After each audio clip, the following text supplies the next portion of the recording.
All right, there we go. Hello, everybody. Welcome back. I'm your Dungeon Master, DM Disaster, and we're going to get straight into recap. Baxi, please give us recap. Yeah. So pretty much, we made our way back from killing the dragon that ended up coming back to life. That rushed down to the mountain that headed towards our good friend's hometown. Uh, Sorry, getting my notes up now. Down to Bleakcrest to the clan Stone Axes. Um, on our way down, we ended up giving him a warning with Skywrite, telling him to be wary that there is an incoming attack and to flee the city, which ended up saving most of the townsmen. But a shadow dragon did end up causing flame and destruction to the town, or to the village that is Bleakcrest. When we finally made it, there were in shambles, destruction everywhere. There were these shadow ghasts attacking everyone, and the only way that we could get the attention of the dragon was to attack these shadow dragons. Shadow ghasts, sorry. So we attacked the shadow ghasts. The dragon came down, and a battle ensued. Braka was there, uh, helping out, saving the city, the village. Sorry. Uh, but it was thanks to Wiggum's spell that bonded the dragon down to the ground that we were allowed to slay it and save the village. Um, all in all, it was just a massive festival of carnage, blood, and decay, which is exciting, I guess. Par for the But course with us. yeah, um, in the end, there was some words and discussions said into regards of what we should do next. Baxi gave the option to use one of his wishes towards bringing back the dead from Bleakcrest. Pointed it across to the new chieftain, who was our friend at time, Gruel, which we ultimately made the decision to do the sacrifice. I mean, the wish, not the sacrifice. Sacrificing one wish for it. So we chose our words carefully and made a bit of a statement saying that we will bring back the dead. But whether this works or not, we are going to wage war against the Church of Iron, that is. With the words said, uh, 2 years worth of dead from the clan Stone Axes started to return back to the village of Bleakcrest, now under the new banner of Gruel. And I believe that's where we left off. Yes, yes. Alrighty. So, you have all gone to rest. Baxi, obviously exhausted from the events.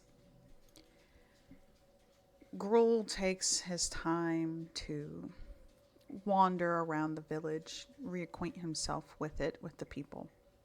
Everybody seems anxious but excited to have him here.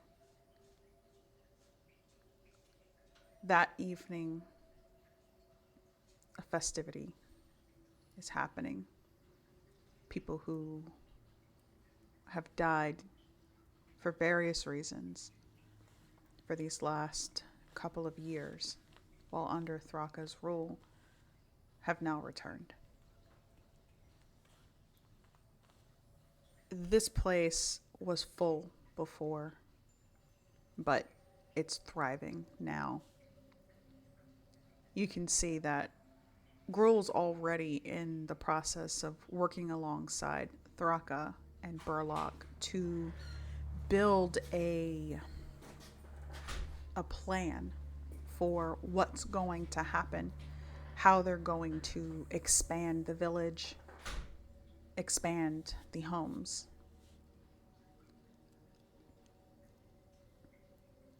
And the rest of the evening goes by. Well,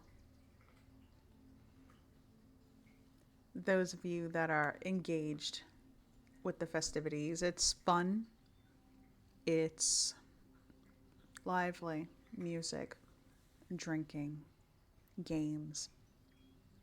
Of course, there's a couple of fights, but what's an orc party without a fight? And then you all finally rest. You feel exhausted. You lay down on your beds and close your eyes. And as you sleep, you begin to dream. Wiggum, Yeah. your dream feels familiar. You see darkness around you, but it's not scary. You see trees all around you, and each of them bearing some sort of glowing fruit. Ooh. And I try to pick one of the fruits. Yeah, so you reach up, try to grab the lowest hanging fruit. And as you place your hand in it, it feels warm. Again, very comforting, very familiar. It almost seems to Nice. pulse in your hand like a heartbeat. Ooh. Mm. I really hope this fruit's not alive as Wiggum takes a bite. You take a bite, and it's juicy, sweet. There's a slight bitterness, but it's not uncomfortable. It's not distasteful.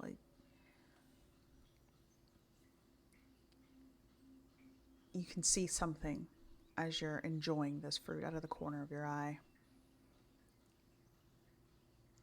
You take a quick glance over towards it, and it's gone. You Huh. return back to the fruit, and you see it again. Hmm. I will look at the fruit for a long time until I feel, I don't know, if it gets closer and then I can just turn around real quick and see what it is. What is your passive perception? It is 20. So, with your passive perception, you can tell that it's not getting closer, Hmm. but it is watching.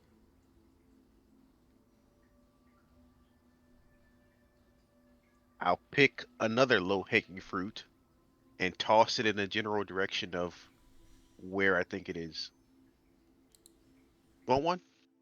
And just toss it the fruit. You toss this over. You can see it flying over, and then it hits the ground, thumps, and kind of rolls, disappears into a bush.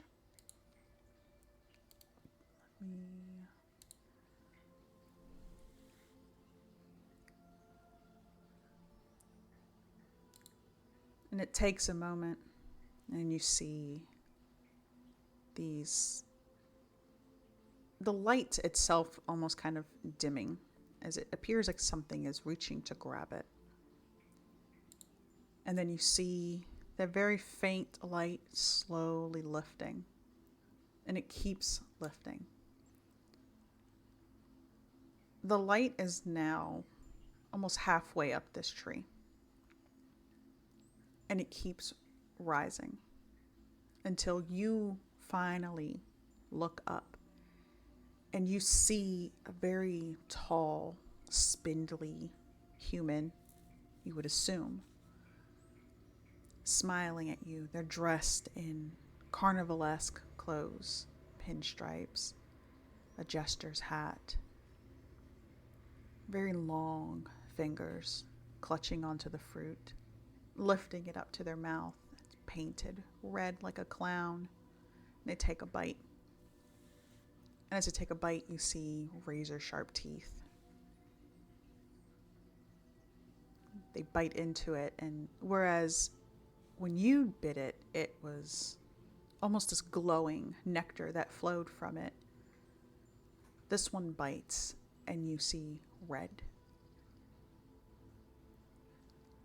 And then you hear screaming all around you. All of the light on the fruits begin to flicker. And then one by one, they start to go out. Hey man, why are you killing my fruit? It doesn't say Just anything. eat casually. It doesn't say anything. It does watch you. Still smiling, that big smile. Ah, you're gonna make me come up there, aren't you? All right, fine. Wiggum starts to climb the tree that this creature's on. Oh, it's Go not talk on to the it. tree. It is standing beside the tree. It is the length of the Oh, tree. I walk up to him. It, them. So what's your deal? Hmm. You're a peculiar one, aren't you? Eh, I let time pass me by. I just go with the wind. Mm. You all do, don't you? And you see he takes out a staff, if you will. Looks like a dragonfly, gold with red rubies on the wings, and he starts to tap at the now dimmed fruit. All of you do. So are these fruit alive, or are they souls? What's the fruit? Wouldn't you like to know?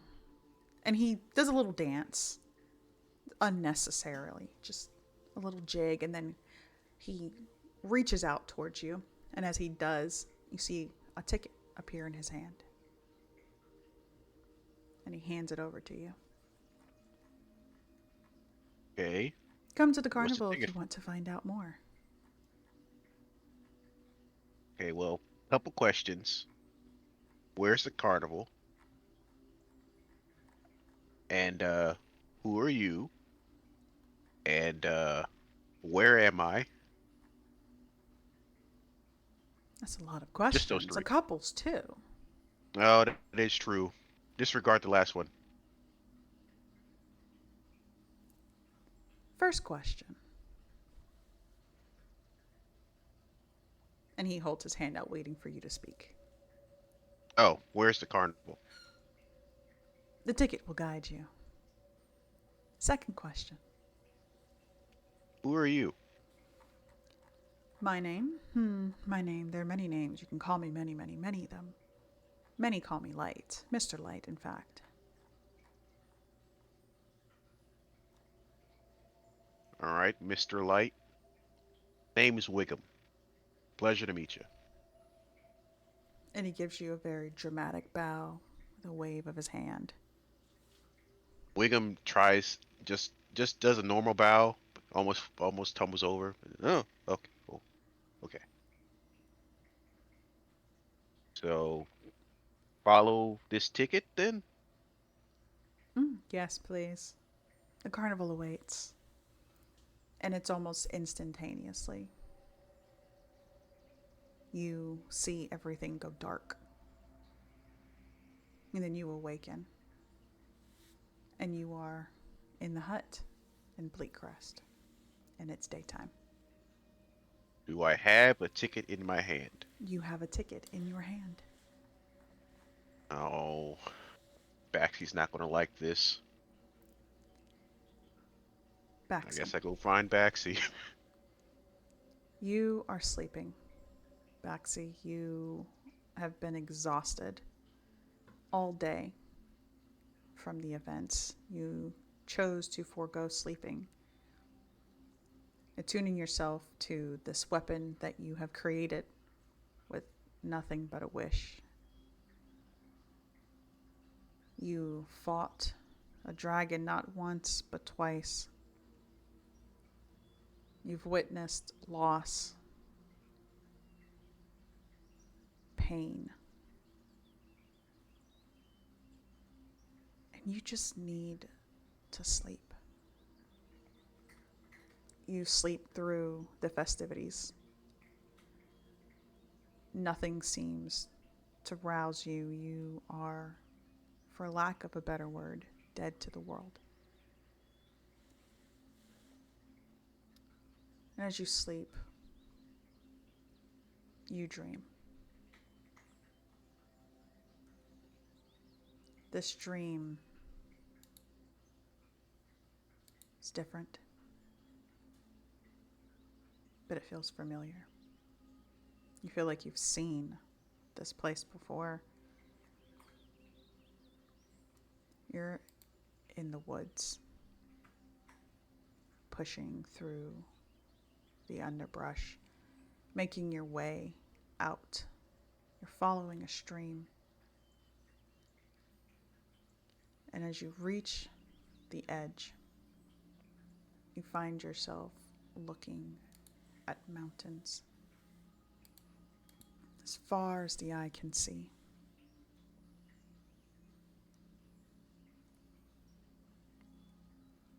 But something about this place doesn't feel right. You've seen these mountains, you've seen this terrain, but it's all woods. There's this fog that seems to be settling over the land, almost making you uncomfortable. Behind you, you see the woods again, and they almost seem to be breathing. And almost instinctively, you take a step back. But it feels like something's behind you, pushing you forward.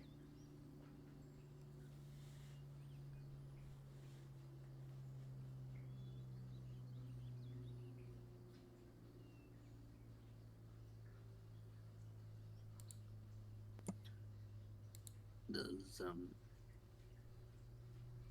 Baxi recognize the mountains around? Yes, you recognize these mountains as the ones that you passed on your way to the north. The one in the center of Aes'Taldon.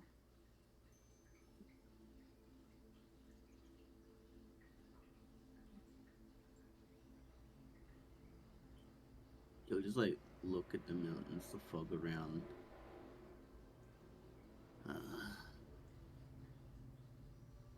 I'm not sure what is going on. I'm not sure where I am. There's been one to follow an omen or a prediction. I've never gone to the Fate Weaver or any of the sort. And you like stare up towards the tip of the mountains. Just don't play games. And you'll start to step forward. And as you step forward, the minute your boot touches the ground, you hear giggling.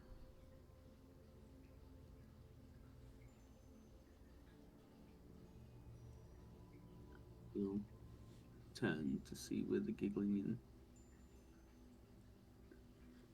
Looking behind you, you see little lights glowing further into the woods. They blink on and off, almost like fireflies.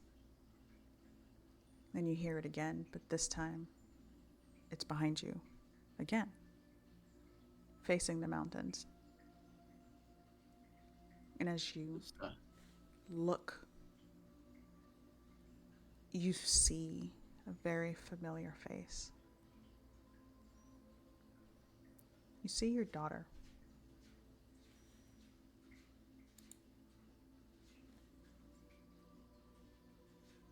you know, stop. Does she look happy, distraught? She looks happy. Smile will go across Baxy's face, and Catherine, do you look free?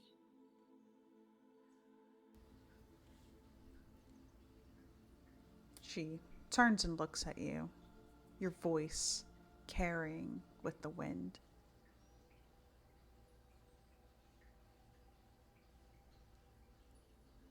Papa? And you I look look down down. and you see that you have human hands.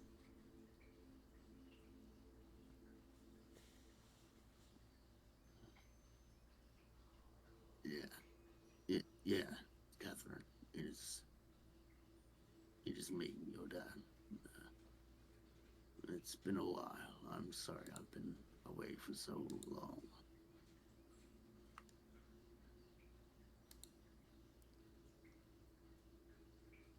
She shakes her head slowly.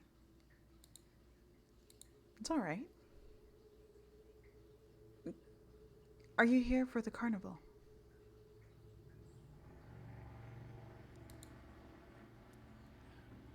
You, you say there's a carnival Yes. in the midst of these mountains?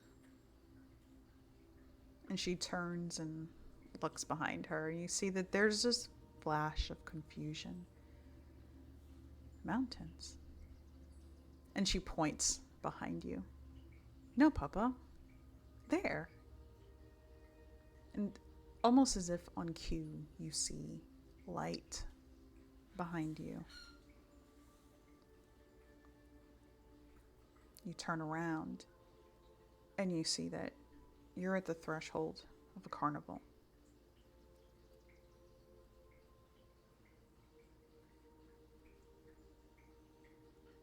Uh, in Baxy's like internal feelings, he is rather really, as William did say, get annoyed. He's very frustrated at this point, but in being in arm's reach of Catherine, he just goes with the flow. Uh, would your mother be there, Catherine, or anyone else? Everyone's there. Mama's waiting with Leo. Ooh, don't do that. He stares down once his hands again. Dreams can be such a terrible, terrible reminder. And he'll look to Catherine once again. But it's nice to play pretend every now and then. Let's go see little Leo and Demetria. I wouldn't mind a little bit of happiness. And she puts her hand in yours, reaches into a little satchel at her side, and pulls out a ticket. But you need one of these to get in. What does it cost? A kiss. And she turns her head so you can kiss her cheek. You'll kneel down and Almost pull her in for a hug and kiss her on the cheek.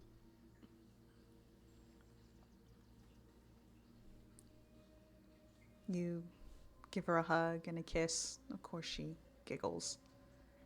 And then she hands you the ticket, releases you, and runs into the carnival. And as she runs into the carnival,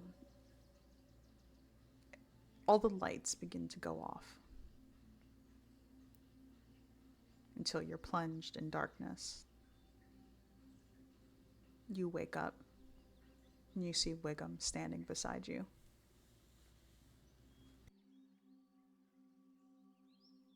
Okay. Now, hold on. Let me just prep you for this. I need to go to a carnival, but I don't know where it is. Baxter like pull a ticket from his hand. I assume he's still a Leonin. Yes. Uh, and then just sighs deeply. I think I know where we're meant to be. Well, you're going to need a ticket. I don't know how to get another one, but I have Uh, one. he'll share with him. I've got one too. Oh, great. Uh, so you know where it is? A random clown guy just said follow the ticket, but I don't know where to go with that. Hmm. Well, my indications of the dream that I had, and my only condition that you had a dream if you talk about this um, clown is we have to head back through the caves to the mountains that we passed in the middle of this place. Now, Oh, there's spiders in those caves, though. we just killed a dragon. Yeah, but spiders. All right, fine. That's a We frazzled could cave with see if there spiders. is a different way around if we want to go on the scenic route. But No, no. Let's go away. We already know where to go. uh, I'll look down at the ticket. I'm not quite sure if I want to go to this carnival. You know how I feel about trickery and deceit. And it feels like this is all that, and plus some. Well, currently our options, Baxi, are start war with church with Gruel and company. Sounds Uh, pretty good to me. well, yeah, that's that. We also need to figure out how to get Teddy not comatose anymore. And then Yeah, there's Seven, who Wiggum assume is just hiding in a corner somewhere. no, surely. I mean, I haven't seen Seven in a while, and hopefully he's gone to a better place. So we have War, Carnival, and Comatose Teddy.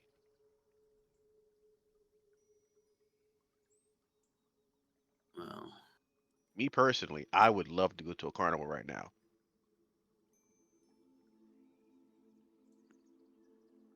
William, it'll take time for them to rally the tribes, and I was thinking we could help with that matter, but if you really want to go to a carnival, Yeah, seems fun.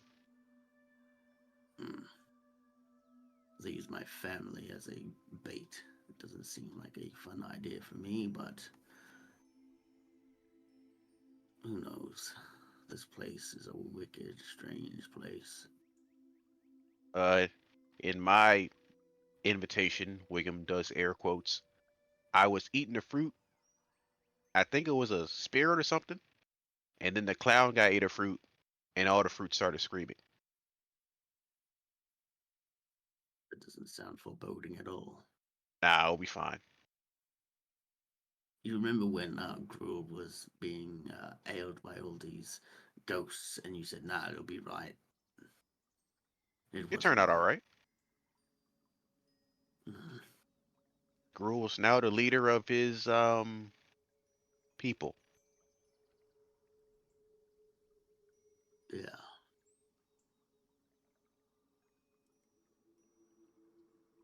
Well, I think going to a carnival would be a good change of pace because we're kind of dealing with a lot of stuff right now, and I just think this would be a good break.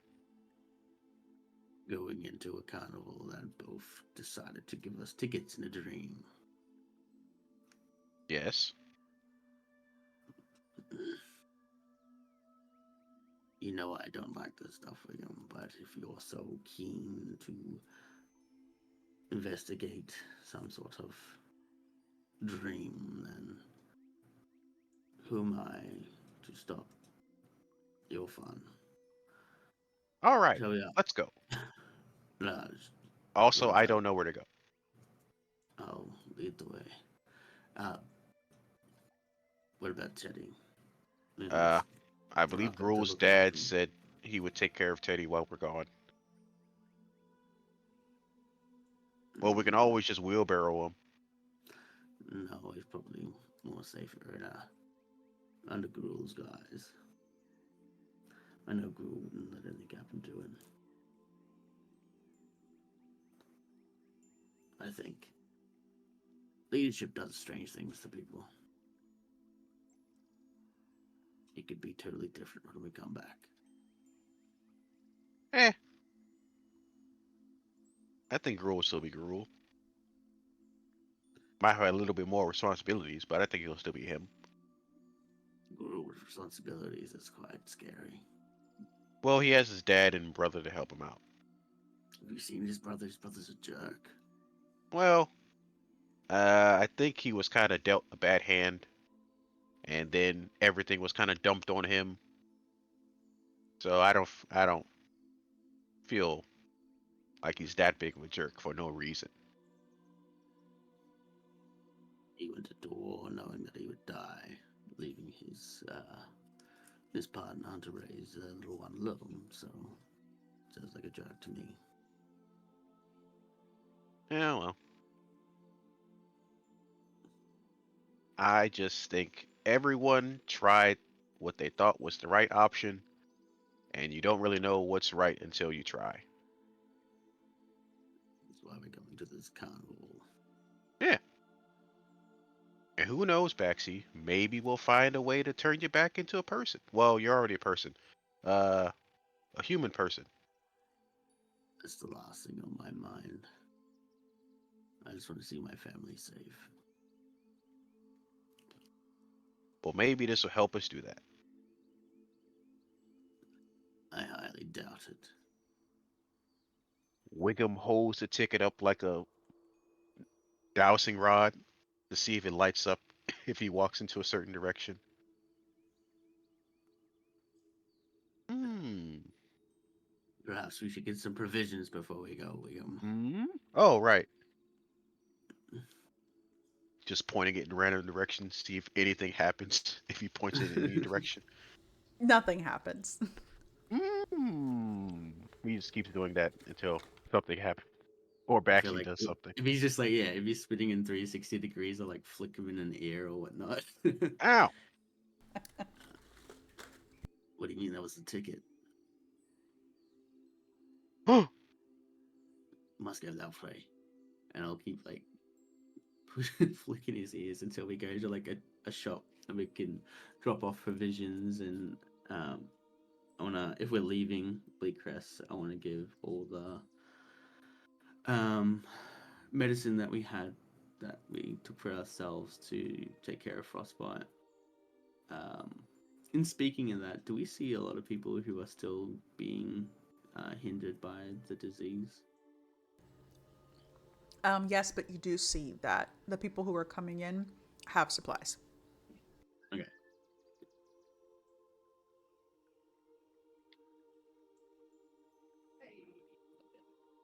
We'll stock up on food and water and head to the mountains I saw. I guess. Is there anything else you want to do, Wickham, before we leave?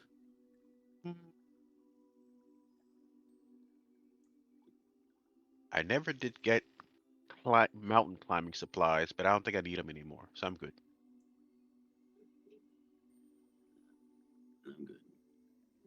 don't really want to say goodbye to a girl I need.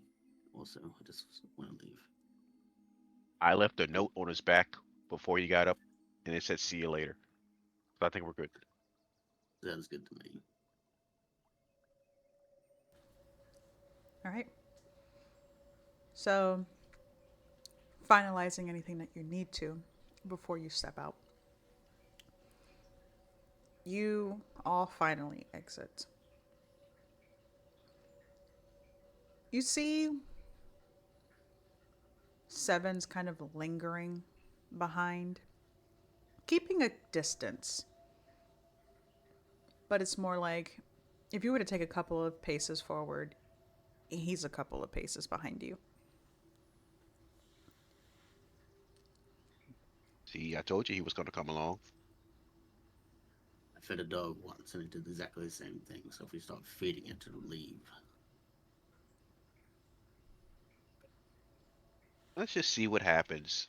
Maybe he'll be less um annoying,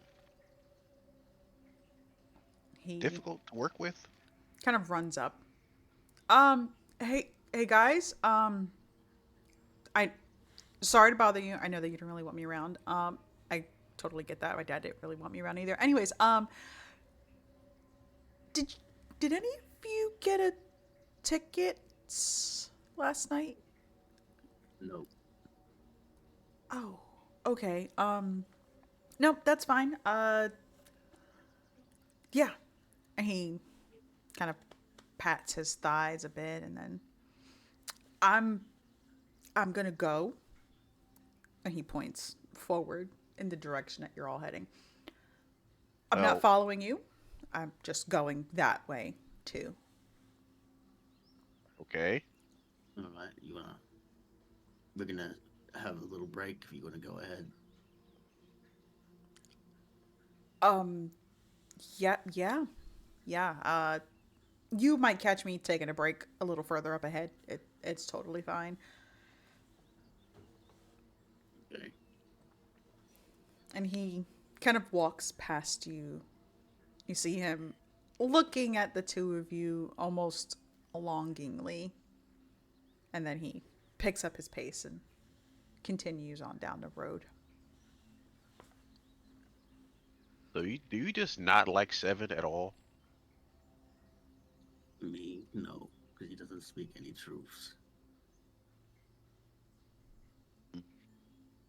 You're not wrong, but I think he'll come around maybe eventually. Well, then maybe eventually I will begrudgingly accept that they can tag along. Great, great, great. Not It's all entirely. small learning steps. Am I too harsh, or am I? I think your circumstance allows you to be a little bit less trusting to people. So I don't find anything wrong with it. And honestly, he didn't give off the best first impression or second impression or third impression. So don't worry about it too much. Okay, I wasn't really worried about it, but I'm glad we finalized that. Yeah, yeah, yeah. I tolerate him, but I still, he stole But Bigum and then lied about not having Bigum. So yeah, but you're also ancient, and you'd have the patience of someone of that sort of age difference. Whereas me, I'm still quite young. Hmm? I have the patience of a giant tree, but Uh, Seven is slowly putting a torch by my roots he's on already occasion. put, he's already put an axe through mine and knocked me down and trampled on me and used me as kindling as a fire because he's selfish. And God, yeah, Jesus. so no. So I'm currently smoking ash. Okay, but with the tickets, are we not telling him we have them also? uh, if he's going to the same place we are, then we'll meet eventually, I'm sure. But having him away, especially at camp time, would be easy for the trip. So I don't grind my teeth down to be a omnivore. Well, all right. Wiggum pulls out the ticket again and does the hmm thing again, looking for a direction. And I'll just keep flicking his ear to where I know where the Ooh, mountains are. this way. Follow me, Baxi. So wise and cunning. So the two of you continue on your way. You can kind of make out the tracks of Seven, who has obviously gone further ahead. They kind of occasionally weave off to the side near some trees and then back onto the main road and around and around. What way are you taking, Baxi, to get to your destination? Um, Knowing that the party is like reduced, not trusting Seven at all. Uh, Baxi will take the longest and safest route, whatever's like on a paved road or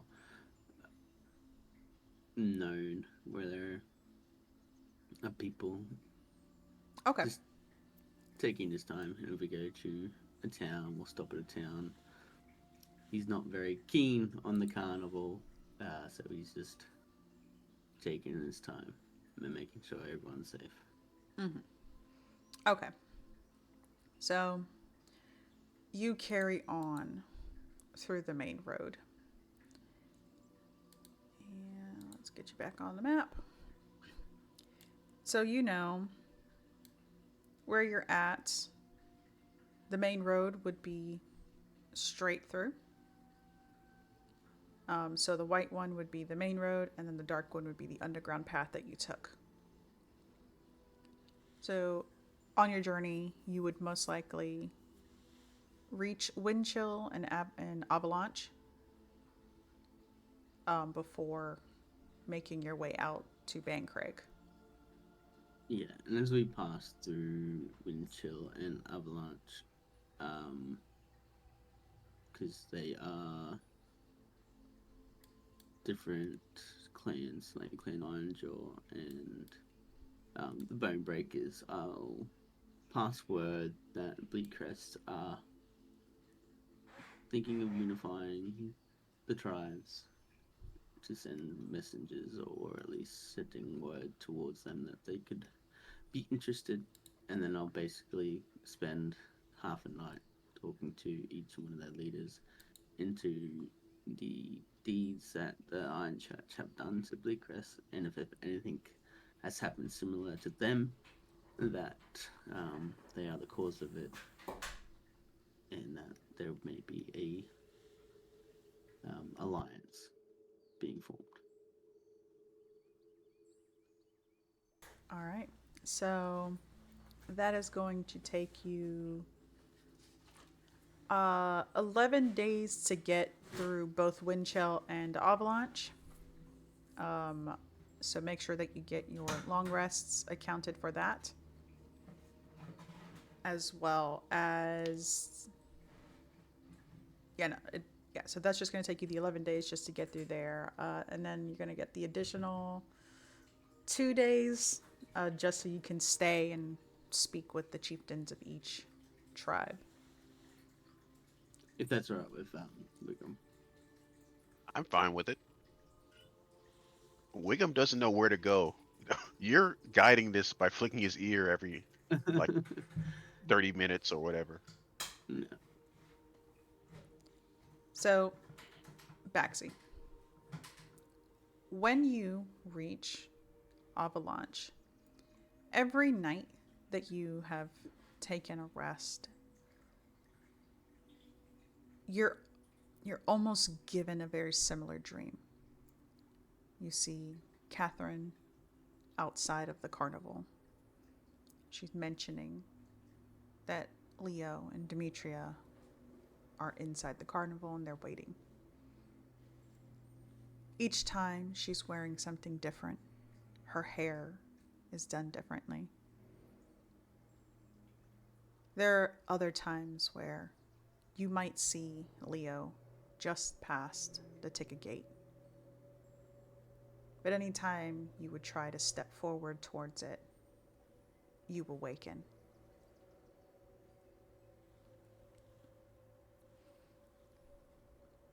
This God, that time, annoys me. the dream shifts. You can see cold. You see ice. You see snow. And you see what looks like a fairy frozen in the ice.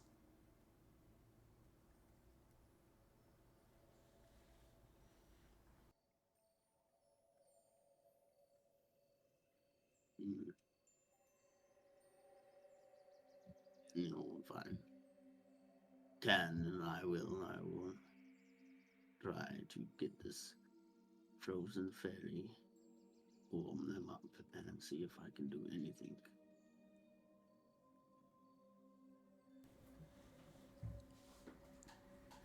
You Great approach so far. this block of ice where the fairy is frozen inside.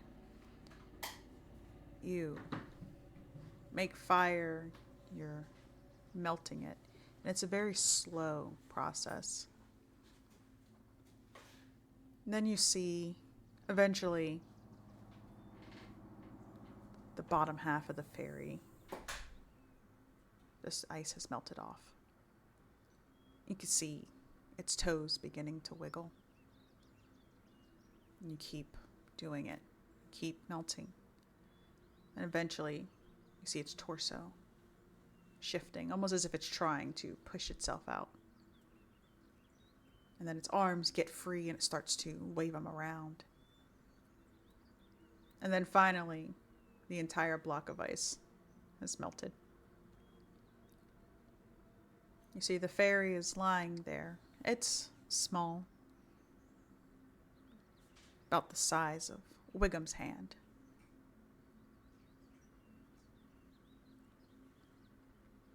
It shivers, and looks up at the two of you, or just at you, Baxi. Just, whew. You saved me.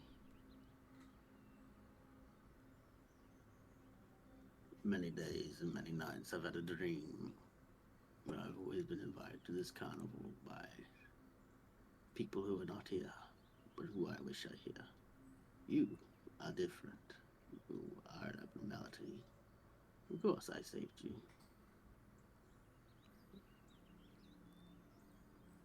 What else was I meant to do? Most people would just walk by. I'm not like most people. Clearly. And you see this little fairy kind of shake off the last of the water droplets. It begins to float, it circles you. I can see. I can see you.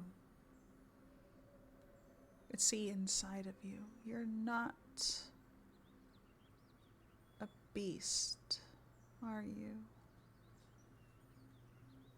I am whatever I am needing to be to get what I want. Be it beast, be it man.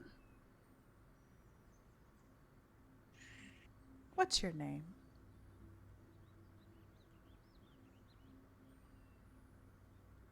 I need People to call know me who to Baxi. thank. Baxi Blazing Mane. Baxi Blazing Mane. I like it. I think I'll keep it.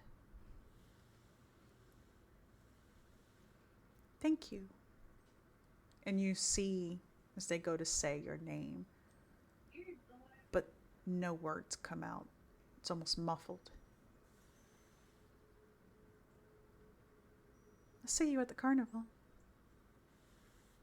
And in a puff of smoke, they're gone. And you awaken.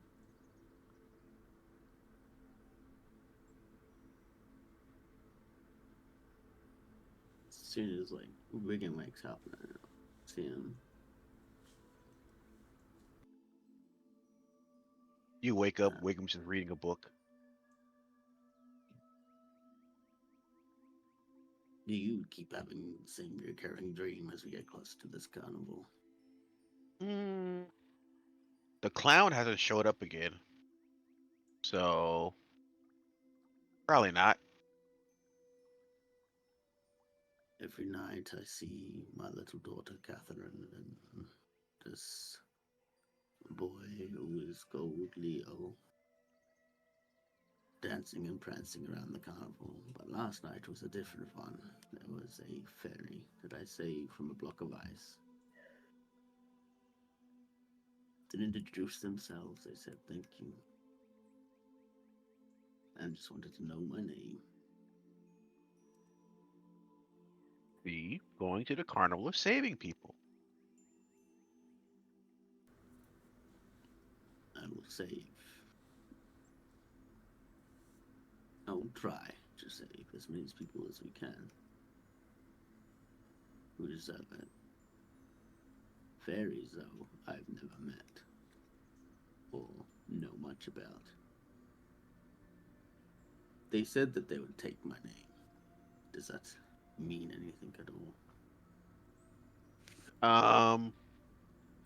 Did you make a deal? I don't think so. They asked for my name to thank, and I said, Backseat Blazing Mane.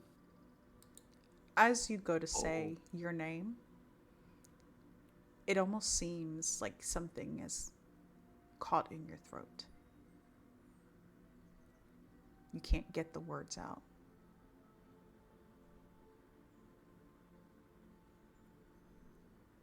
You'll see like a shoot of annoyance around his face. you kind of stopped at back, kind of stopped at the backseat of your name. When he goes to say your name, you hear it muffled. You can't tell what he's saying. Everything else is coming in just clear.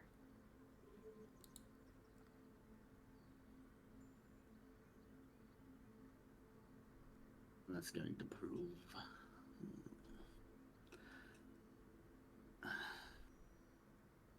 Well, this is what I get for saving a bloody creature that I don't know nothing about. It seems you Well, can call me by my name. How can I say it? hmm, well, I think that this is just a temporary thing, and you should be able to hear your name again eventually. And if you don't, well, you can just get a new name. It's not my real name anyway. What's your real name? I'm not going to tell you. Why not? Because you already know.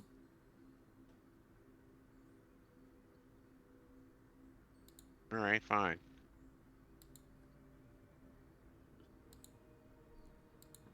Wickham pulls out the ticket again. Hmm. Hmm. Hmm. Wiggum, this time, as you pull out your ticket, you see it glowing very softly. Actually, actually, he's doing something. Wah wah wah wah. As you hear your name called, he's doing something. It It's means we should be getting glowing. close, I guess. I Is it follow the going golden towards? ticket. Is it going towards the mountains? Whenever he turns towards the mountains, it begins to glow. This Oh, way. if it's like steering him into like a foresty area that's off the pavement, and like I understand that it's going that way, but it's dangerous that way. Follow the roads. But forest, mountains. Mm. You know what? If the ticket is glowing, that means we're near. And All right, carnival is in the forest, I guess. let's go. Uh, Wiggum looks around for 7. Roll me a investigation. Well, all right. Investigation.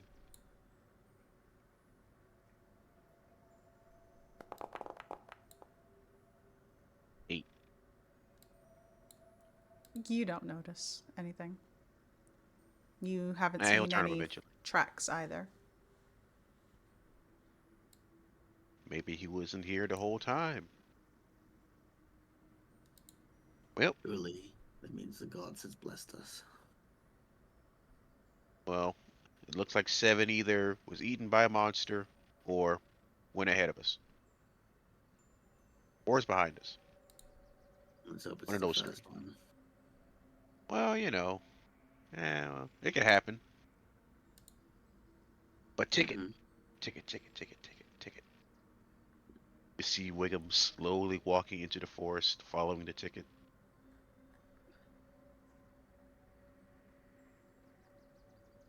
So you head off into the woods.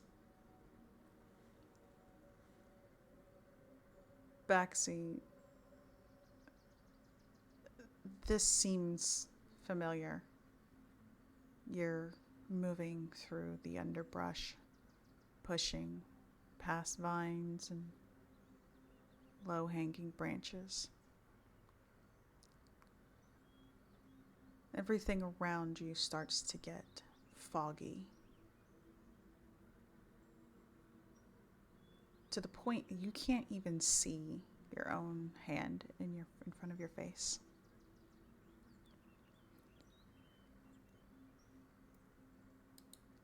Eventually, the two of you manage to keep going in a straight line and you make your way out. And as you step out, you're no longer in Aes'Taldon. This is very obvious. You were heading towards the mountains. You should have reached the face of the mountain, and yet you see something else entirely.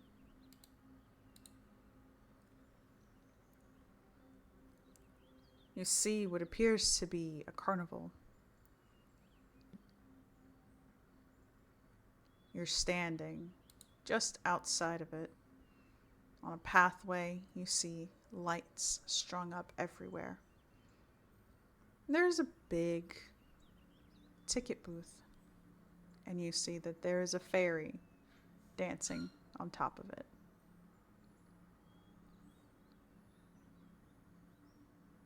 One could only assume it's the same fairy from my dream.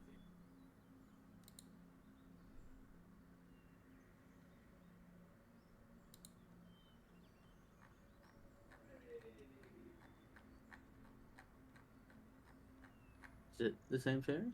Yes. Yeah. Well, that's the fairy that took my name.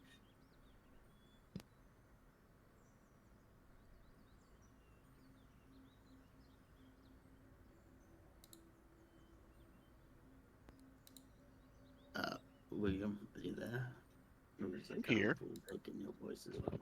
No, no, no, no, no. I'm here. I'm just taking it all in. Oh, I've actually been to one of these. Well, Carnival's not going to come to us as he heads to the carnival.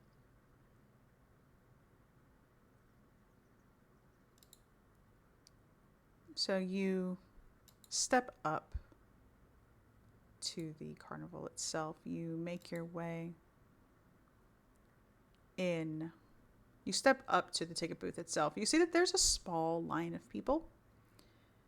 They don't really seem to pay much mind to you. They're kind of engaged in their own conversations and talking amongst themselves. Of course, a couple of them do kind of turn around, they look at you, they smile, go back to their own Okay. conversations. Hmm. Everyone's so polite here. Is So, there a known entrance? Look like an entrance to this place? yes, hold on, let me. There we go. So you're here at the ticket booth. You step forward. One by one, you see people going in, handing over a ticket. And then you see the person at the ticket booth wave their hand. Welcome to the carnival. And then a similar thing, the other person steps up, hands over their ticket. Big wave. Welcome to the carnival. You see that somebody walks in. They're with the person who had the ticket. And as the other person goes to step forward, you see the person behind the booth, their expression sour. You don't have a ticket. You can't get in. You see the person patting themselves down. Like, I'm all out of gold. Sorry. My friend got one. You think you could just let me in? It's like, no, no. The rules are simple. You need a ticket to get into the carnival. You're welcome to purchase. You see the person shake their head again. Like I said, I'm all out of gold. I'm just gonna make my way in. And the person at the ticket booth doesn't say anything. They let them in, and the two of them continue on. Now it's your turn. Uh, I have this ticket a clown gave me. You see this person look over the edge of the counter, look down at you. They smile very wide. Their eyes, two different colors, almost seem to be spinning in their head. Oh, you were given a ticket. That sounds like fun. Well, just so you know, each ride costs one ticket. And they point to your ticket. 8 punches, and then your ticket no longer works. But you're welcome to buy another. Yeah, I'd like to buy a spare ticket. How much it cost? What do you have to offer? Uh, I have gold. Gold's fine. I A Oh, okay. ticket costs 8 silver.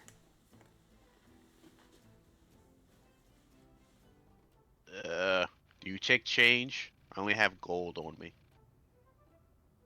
Change is fine. All right, I hand over 1 gold. They hand back the 3 silver. They All right, look and they hand up, pass over, obviously, another ticket as well. And they look 2 over tickets. at you, Baxi. At this point, you are looking at yourself and you see that you are human again. Wiggum, you are now realizing this as well. Who are you? Uh, he'll say his muffled name. Can I hear him say? Oh wait, he can't. He can't say his name. Yeah, he can't say his name. All right, weird guy. I'm looking for my man Baxi. You know where he is? The name comes out muffled again. All right. I'll, like, Well, point to me. no, no. My friend's a Leonin. You're a. Oh. Oh. Okay. So you Yes. turn back into a person. This was who I was before I turned into a Leonin, so you're looking at me before. And See? you do see a very quite young man with like blonde frosted tips. Oh God, not frosted Yeah. tips. No, no, backseat, no. I was very quite young Uh, when I changed. Look, He's a Backstreet Boy. uh. yeah, you're very Backstreet Boy. Uh, Wiggum audibly groans when he sees your frosted tips. All right. Well, do I yeah, notice him not being able to hear his own name? You would have seen that he has some kind of discomfort, annoyance. Hmm. Okay. So for right now, let's just say your name's Tabaxi. no, just call me Leo. Oh, okay. As the I'll two of you look are up. having this conversation, the person behind the counter is just leaning forward, eyes wide, still spinning in different directions, smiling. And then they reach, still leaning forward, reach their arms underneath the counter. And then they pull out these very large, very pink, sparkly butterfly wings. And they slowly hand them over to the two of you. You must wear them. It lets the staff know that you are special guests. Well, I'm an inside check that real quick. Just reasons. Yeah, me too. I've already lost my name, so All right, go ahead. All right.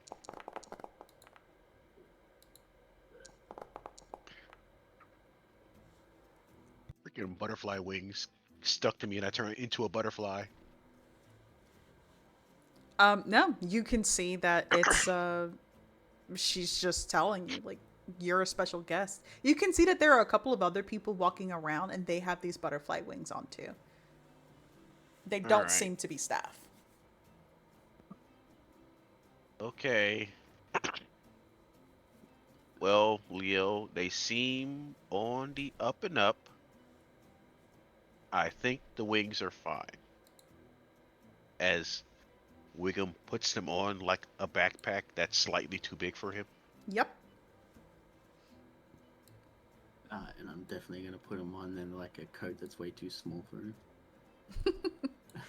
So I as think we you, could sizes changed. yeah, as soon Wrong as way you put around. them on, they seem to mold perfectly to you. And so the two of you are now wearing these butterfly wings. They kind of flutter very gently against you.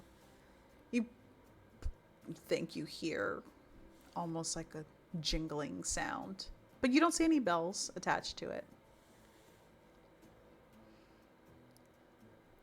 So you all, or the two of you, Leo make would your like to way get a in. spare ticket as well. Okay.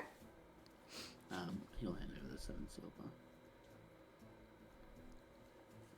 All right. So you get another ticket. You see that the person behind the booth, they reach into their pocket and they pull out a spyglass, stick it to their eye, extend it, retract it. You can see their eye itself still spinning. They stare at the gold and very nice, very nice. Put it back in their pocket. As they do, you can see that there's a black ring around their eye now, as if somebody had put ink on it. Maxie doesn't laugh. They send you the second ticket. I do have a question. You wouldn't happen to see the fairy on top of this booth around it all? Fairy, fairy. Yes, we have many. The one up here? Yes. What about her? I would like to just have a talk, a discussion in regards to a theft, I should say. Theft. Theft is not nice. We don't do thievery here. What happened? Please tell me. Um, well, I guess if, well, okay, looking really perturbed in like this whole scenario of a carnival. Uh, well, they came to me in a dream. I saved their life, and they took my name. You, you gave them your name. That's not a good thing to do. You never give fairies your name. Never. Ever. I know that now. Well, what you must Is do there to any? retrieve your name, you need to go and give them a gift. Find out what they like. I gave them the gift of life.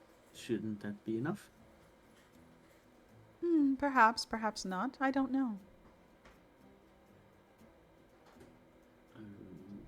Okay.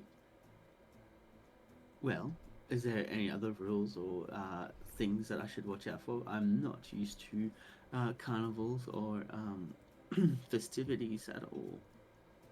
And they nod their head. Yes. No stealing, no fighting. And follow the rules. And they tap on the ticket. So I'm going to need both of you to roll me a d8, please. E8. Oh, there it is. All right, so Baxi, you're packed with your ticket. You must greet all trees with reverence. Wiggum, for you, you must perform a short dance whenever you hear someone say your name. Want to swap? Nah.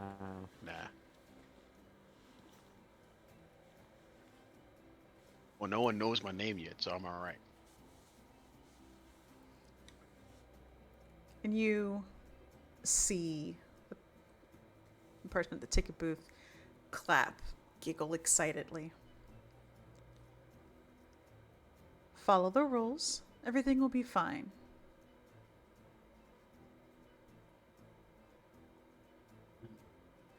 And then they, you have 2 tickets, don't you? Yes, I did buy another one. Is that against the rules? No, not at all. It makes it more fun. And then, please roll another one. Ah. Oh no. So, I got a Wiggum, tree one anyway. you have the reverence of trees. And Diesel, you must compliment everyone you meet. This is Oh. gonna kill Oh Baxi. no. Baxi, I'm so sorry.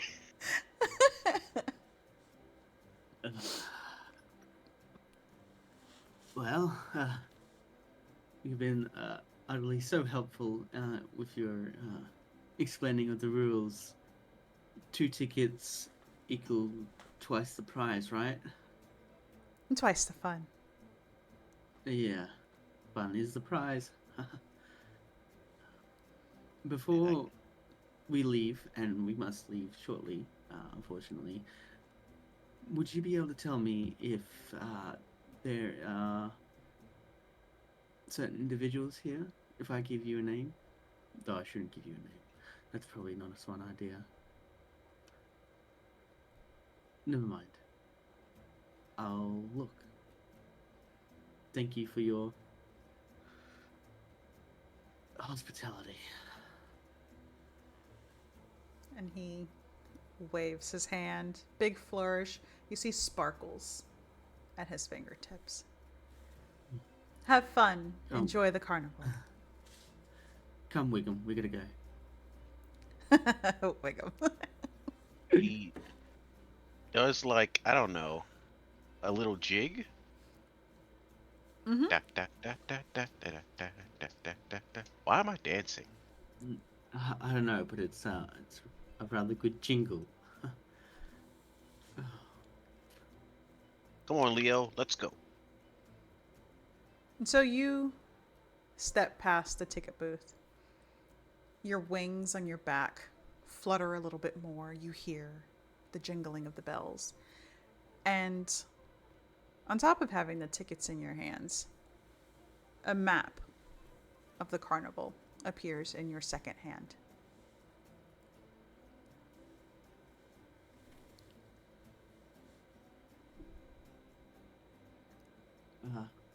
Well,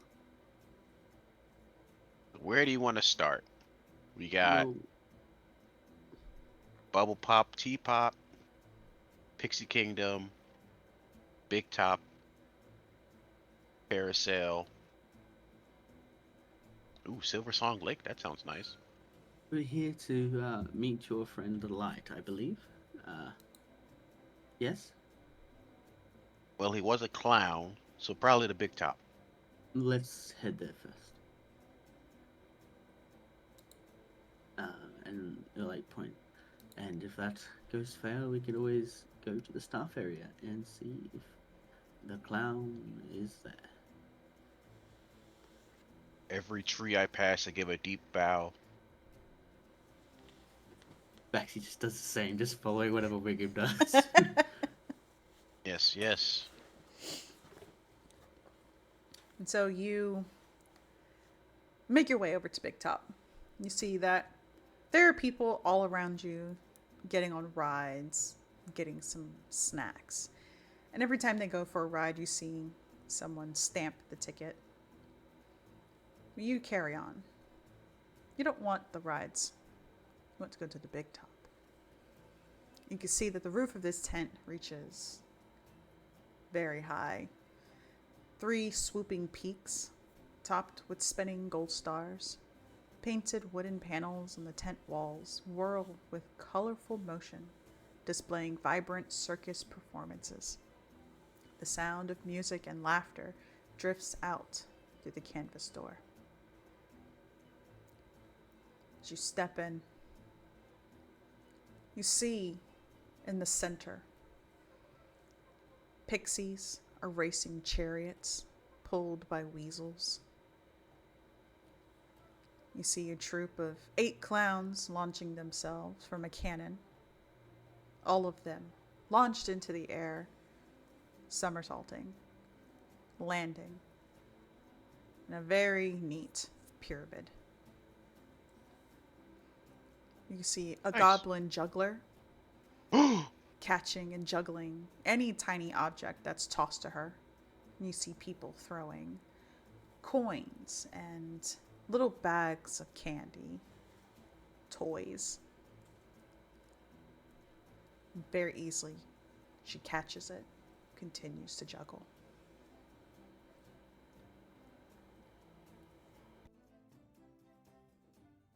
Can I get a perception check from the both of you? Perception. All right.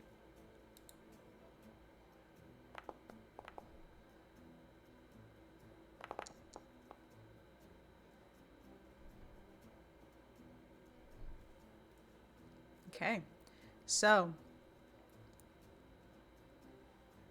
Wiggum, you're a little distracted by this other goblin that seems to be here and dancing and juggling.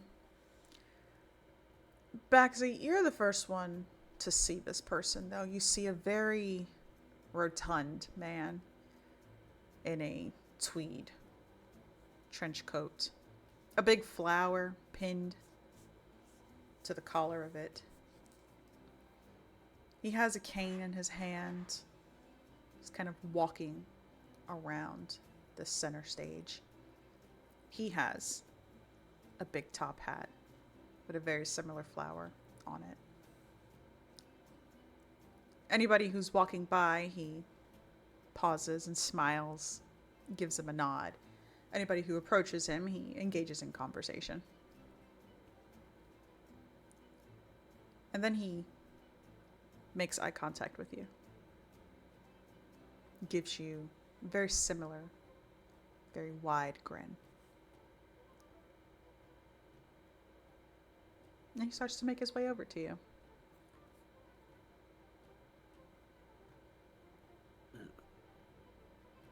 Hey, Wiggum, this fella seems to be of importance, and he's coming. Oh, he's coming straight over. Well, You see Good. Wiggum in the middle of casting Conjure Animals to make 8 beasts of challenging 1/4 or lower.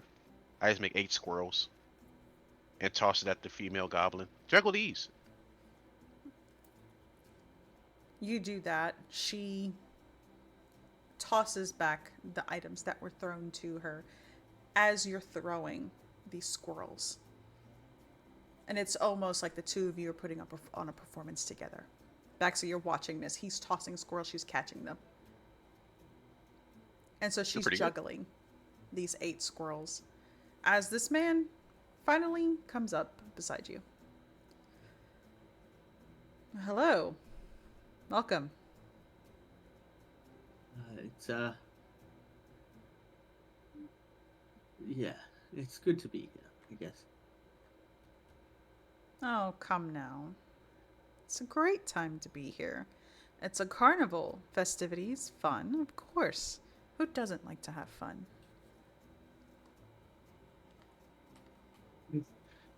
Baxy's just sinking to his head. Doesn't want to say it loud. I don't like to have fun. Yeah, it's different kind of fun for that. Wondering, perchance, you'd be able to help us out. Like grab Wiggum on the shoulder. Have you two met before? Hmm? And he looks No. down to Wiggum. You seem familiar. No. I met a clown guy. Red makeup. Very tall. Lanky. Ah, I know exactly who you're talking about. Mr. Light. Yeah, that guy. Yes, of course, of course. He works with me. My name is Mr. Witch. Pleasure. We've been partners and collaborators for this wonderful thing you see here for several years.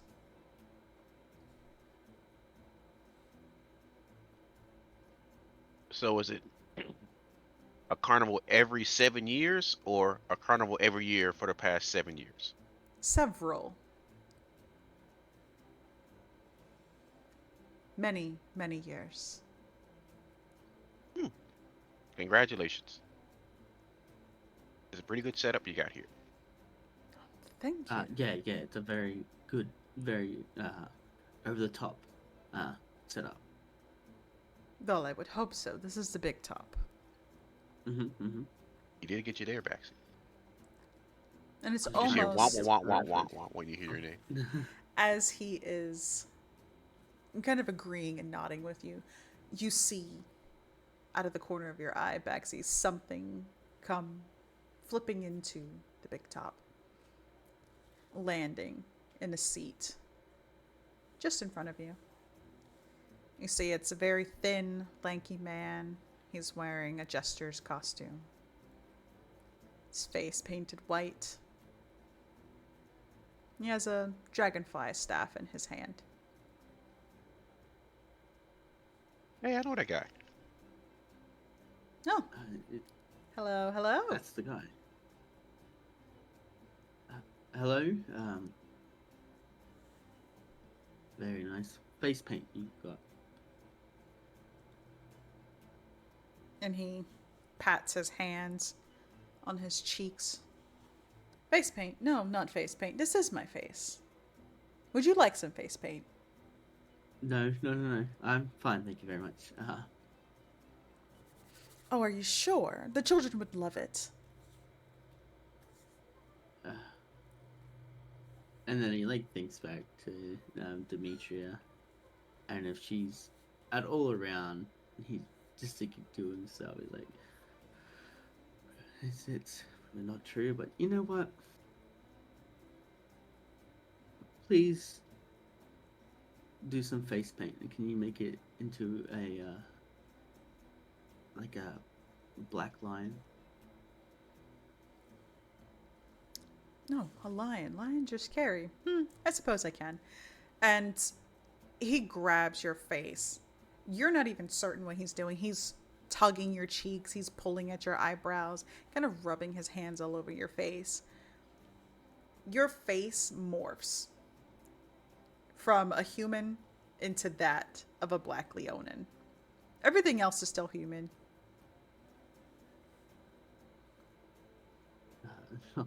Turn to him. How does it look? You look like normal you, but a different cat face. Okay. I wouldn't say it's an improvement, but it's different. You didn't improve my hair before, so you obviously have zero fashion sense. And you Well, see. Mr. Witch and Mr. Light. Oh, hoping you could help us. What troubles you? Well, seeing how you're the owners of this fantastic establishment, I am looking for a couple things actually. I'm looking for, uh, well, my family. They kept coming to me in a dream, tempting me to come to this carnival place, and I would love to see if that is true. They are here. And secondly, I'm trying to chase down a fairy that took down my name, but I saved their life, so equal trade, I guess. And you see that look that the ticket booth attendant gave you when you mentioned that a fairy stole your name. Rule number one, don't ever give a fairy your name. And perhaps you can get them a gift. When I meet them, I'll give them a gift. Nice smile. Good, good. So, you said that you needed what? You needed to find someone. Who did you need to find? There are many people here. Well, I'm afraid to give their name to you, because I don't know the rules, and seems like giving your true identity is the worst thing that you can do. Uh, And I'm trying you to. see Mr. Light shake his head. No, no, no, no. We're not Fae. And he removes his top hat, and you can see that his skin. He has pointed elf ears, and his skin is almost a grayish color, not dark like a drow. We are Shadarkai.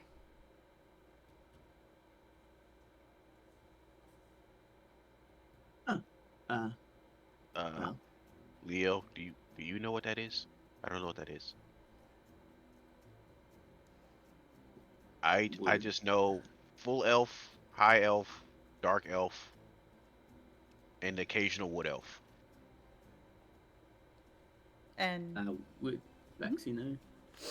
You can roll me a history with advantage.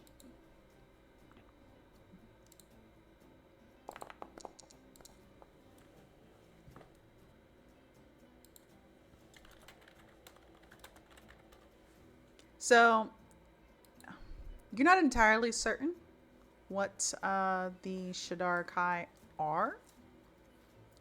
Uh, you have seen a drawing of them in the books,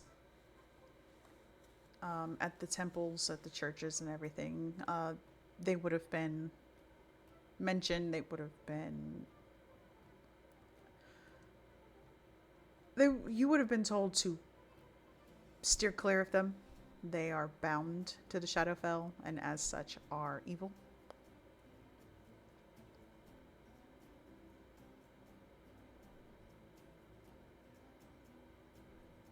Um, but that's from the church's like teachings, right? Yes. Okay. I'll look to Wigan. They're just ordinary people like you and me. Well, I wouldn't say ordinary, but they are people, yes? Yes. Okay. Well, So, I guess I can give you their names. I'm looking for a Catherine, a little bundle of joy. She would be, oh gosh, 10, 11.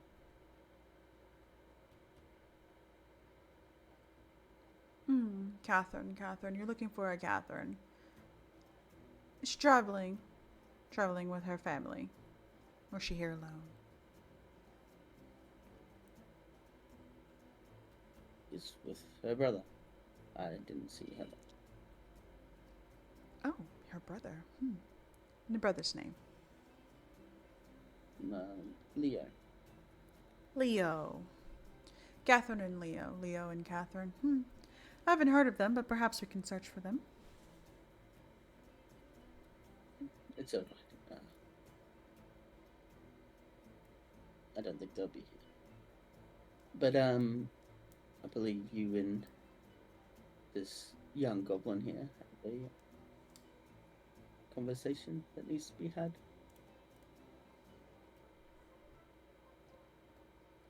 And you see him look over to you, Wiggum. Oh, you're the one. Right. Yes. Please, come, follow me. And he holds his hand out for you. Wiggum takes his hand. Everyone's so friendly here. And he smiles. Well, of course. This is a carnival. And as he says that, the two of you instantly disappear. Well, we had a good run, Leo. Mr. Witch stands there and continues to watch you, Leo. He's already put his top hat back on. Please enjoy the festivities. Is Wiggum okay? Yes, of course. He's most likely on one of the rides with Mr. Light. Right. Well, go for a bit of a walk, I think. He gives you a nod and a bow and just stands there waiting for you to walk off.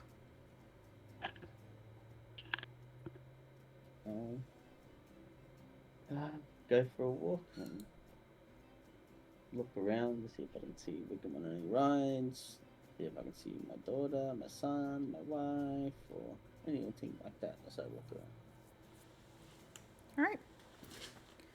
So, Baxi, as you're walking around, you see that there's a lot of people here. It's a little difficult to kind of pinpoint any particular person. But you do see a very tall, 12-foot walking tree moving towards you. It has gold ribbons kind of wrapped around it and almost seems to be blowing behind him with each step it takes. You see that there are emerald clouds swirling above the canopy of this tree, raining down gold spitting seeds. Of course, the people that are nearest, you see them trying to catch the seeds before they hit the ground. As they fall, you see that there are squirrels that just seemingly come from nowhere or from within the tree itself, and they gather the seeds and then scamper back off. But as they do, they seem to hand out little dandelions to some of the people, mostly the children that are nearby.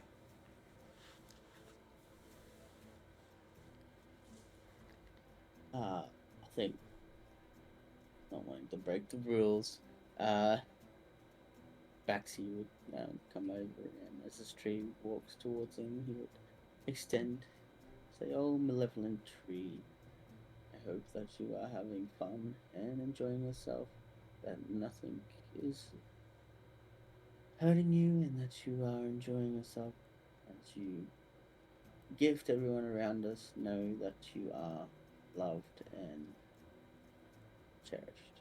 And then it will do like a big deep bow. When you do this, the tree kind of rumbles, and then it bows as well. Some of the leaves kind of brushing along your back.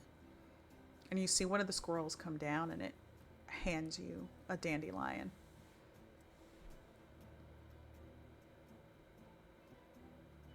I'll take this dandelion and look to the squirrel and I say, "Well, I greatly appreciate the gift of a dandelion. Not thank you."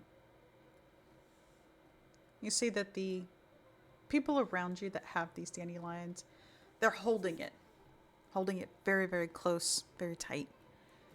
And they mutter something to themselves and then blow it, and you see the little dandelion seeds floating off. And then they giggle and run away again. The tree continues to wander past you now. As it does, that shower of seeds begins to flutter down again. And one of them lands on your shoulder. Can I get you to roll me a d8?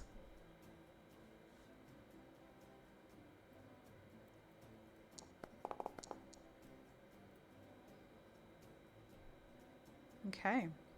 So you have an additional die, a d4, which you can add to one ability check before the next dawn. So you basically have bardic inspiration. Oh.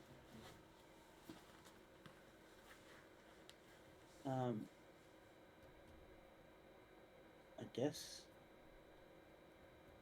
Does that happen? So he's still got the dandelion in his hand? Yes. I think he heard stories that if you can blow all the seeds off the dandelions as you make a wish, it'll come true. And you kind of see like Baxi kind of remembering his childhood a little bit, like how serious this was, and reading like the notion of all this fable sort of like stories, and just smiling to himself, just knowing how wrong Or how corrupt the church was and the upbringing was, and just the inner kid in himself just like comes out. He smiles as he, well, this place is crazy enough. It might even hurt to try. He doesn't say the words "I wish." He just says aloud as he blows the dandelion seeds out. Well, this was to come true. It would mean everything to me. And he'll close his eyes and blow as hard as he can for the dandelions to go out up into the air, thinking into his mind wishing that his family would be here at the carnival and beyond the carnival.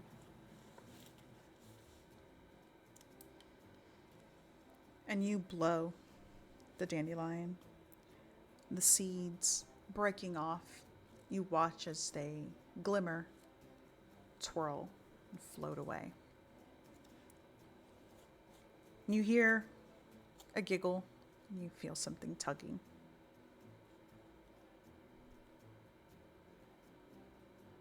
No.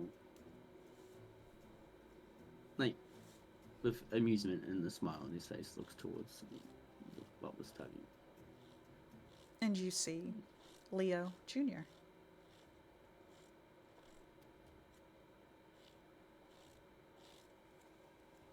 A smile creeps along his face.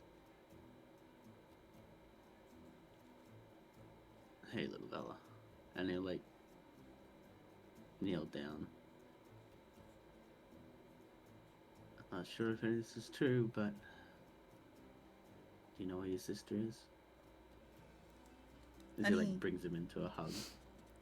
He points over as he's hugging you over towards Pixie Kingdom.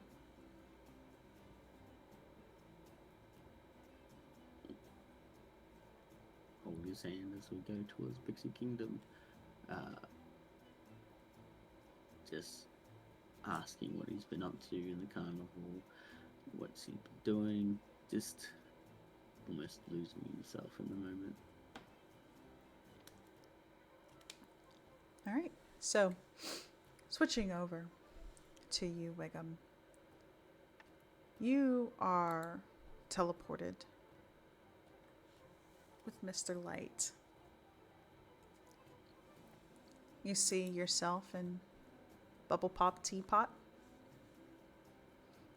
This is a 20-foot tall teapot resting on a wooden platform, its painted surface whirling with moving imagery of flying dragons breathing steams of bubbles.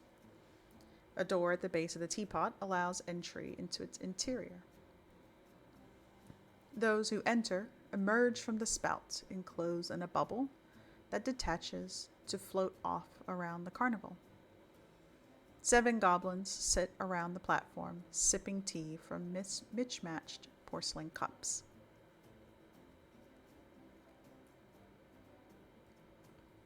Can I get one? Asking a random goblin. You see one of them hand over. He pours his drink. He's about to take a sip and then hands it over to you. Holds his hand Thank you. up, and another mismatched teapot or teacup is in his hand. I take the one he gives me. Thank you. Take a sip. You see all of them kind of giggle amongst themselves. They talk, and Mr. Light kind of leans in over you, puts his hands on your shoulders as you're drinking this tea. This is Chuckawise. And he gestures over to the goblin who handed you the teacup. He's wearing a bright yellow butterfly wings. You can see that the staff themselves seem to be wearing similar colors. So anybody whose staff would be wearing yellow butterfly wings, any guests would be wearing pink. You see that there are 7 more goblins around them. They stop talking. You see Chuckawise, the one with the yellow butterfly wings, gestures to a sign that's on the table. The word that you intend to say, try saying it a different way.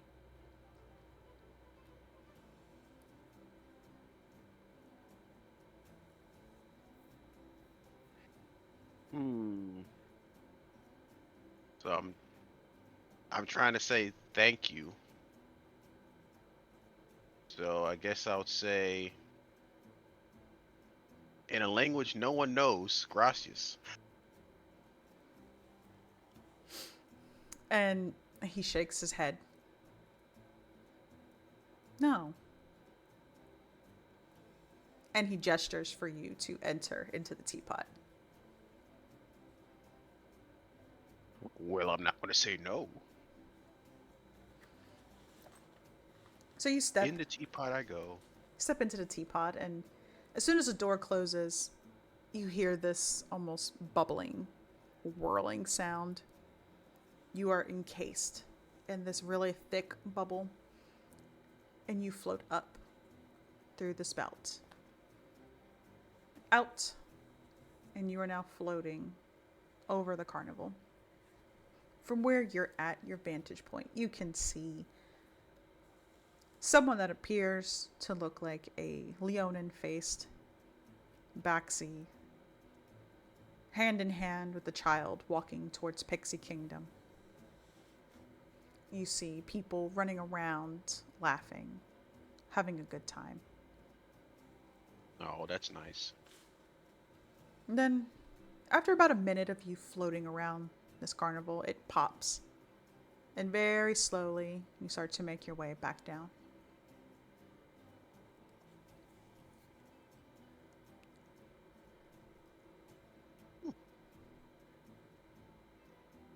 I guess I'll go to where I believe I saw Baxi starting to walk. Pixie Kingdom. All right. So the two of you reach Pixie Kingdom. You see that there is a bunch of oak trees sheltering a miniaturized fairground.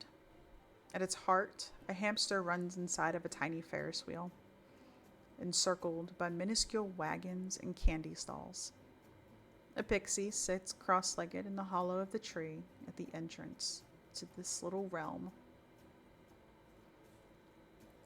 Baxi, you see the pixie looking up at you now. Name's Jeremy Plum.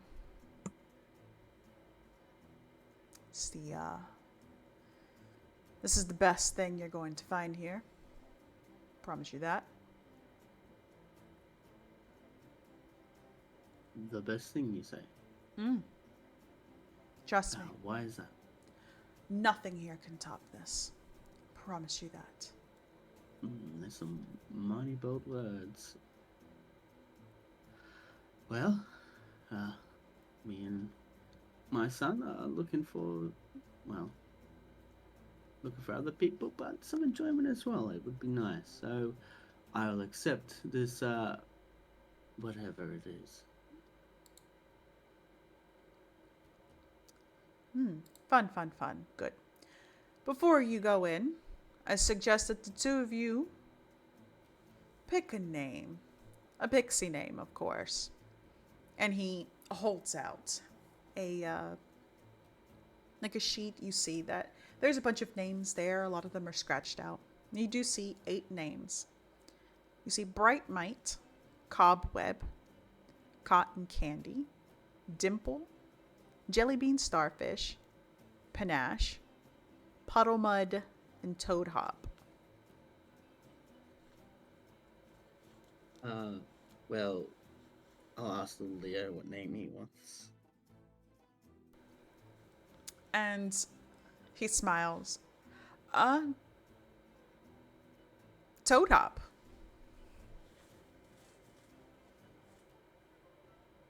He'll smile. Toad Hop, and I'll be Cotton Candy. At this point, Wiggum, you are approaching as you hear the two of them say Toad Hop and Cotton Candy.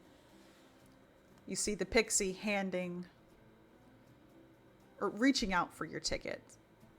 You see him punch it.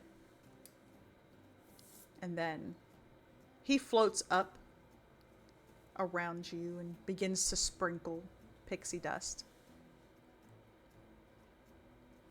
As he does, the two of you begin to shrink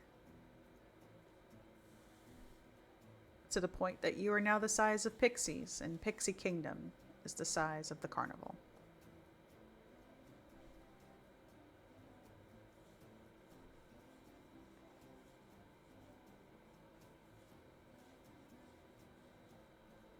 Well, hmm, that is interesting.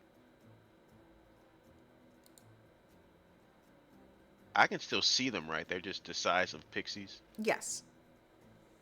All right.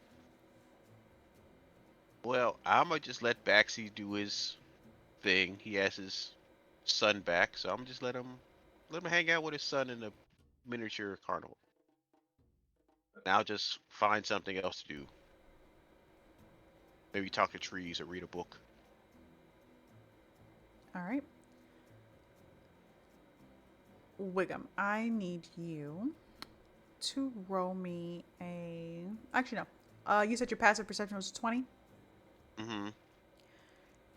As you watch this happen, and you watch Baxi and his child become tiny, you walk off. But as you're walking off, you can hear muttering as some of the pixie staff are talking to themselves. Do you know that everyone's on the lookout for that troublemaker, that Kenku? You hear another one. Yeah, she's apparently using magic to disguise herself. And that first one again. You know, if they catch her, she's going to get in a lot of trouble.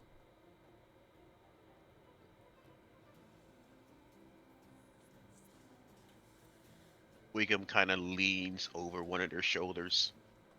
Kinku, you say? Obviously, you being much larger than a pixie, you essentially tower over them. They get startled easily. Oh, uh, yeah, yeah.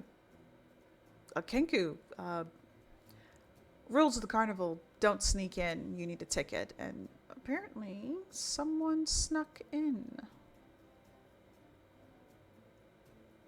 Is it a reward for finding this person? Probably, wouldn't be surprised. Mr. Witch and Mr. Light are sticklers about following the rules.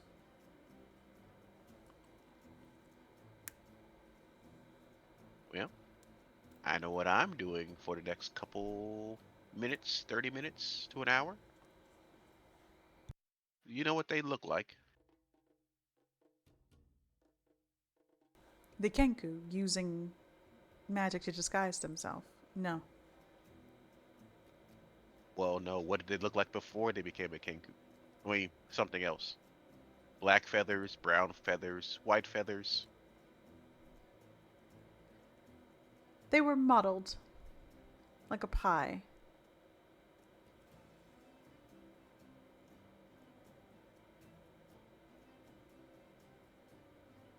Well, all right. I guess I'm going to look for random person who can't talk.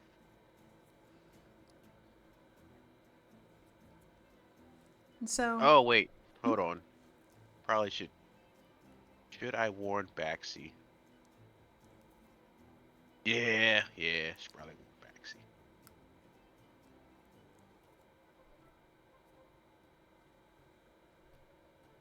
So I guess I go find. I'm not gonna shrink down. I go find Baxi in Pixie Kingdom as a goblin.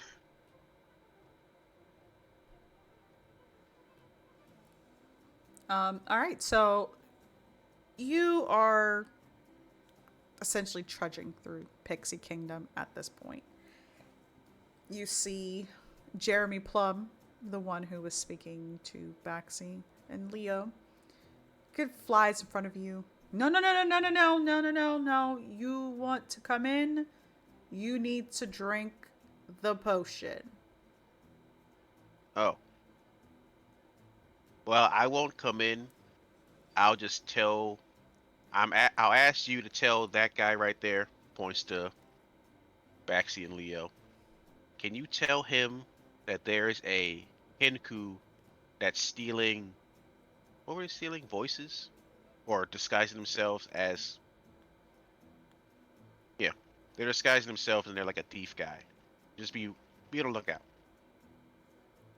And I hand him 1 gold to get this message across. So you hand him the gold, and he takes a moment, kind of looks it over. You see him biting at a little edge and moves off, sets it in a bag. Got it. I'll tell him. All right. And So, I guess Wiggum just goes off to look for the disguised Kenku, I guess. Baxi, you are inside this little kingdom. You see that there are about 12 pixies kind of running around operating things. They are very excited to see the two of you walk in. You're new. Not many people come to Pixie Kingdom. You see that they're all kind of trying to pull each of you to different places.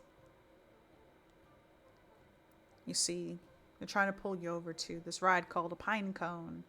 And another one wants you to try to eat some cucamelon sandwiches. You see that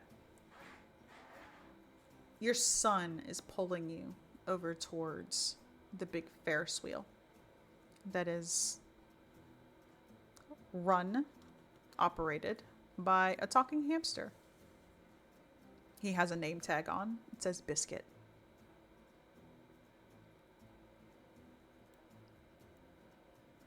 It's like, oh, Mama was in there.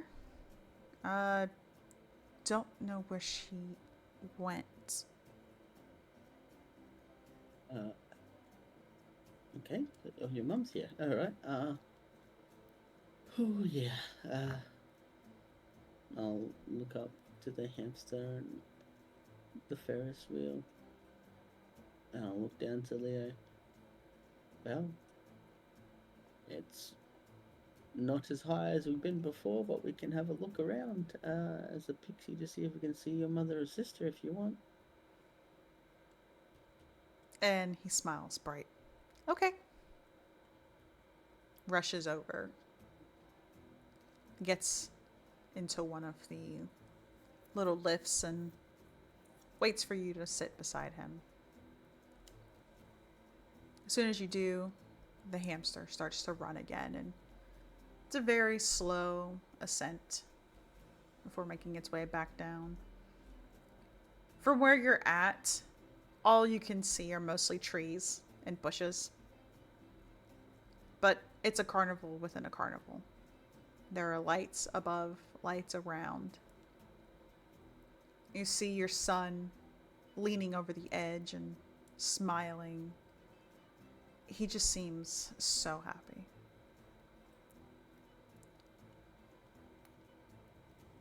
And eventually, the ride comes to a stop. When it does, you see Jeremy standing on the platform. You, your big friend, the goblin. Yeah. He said something about a kinku. What was it?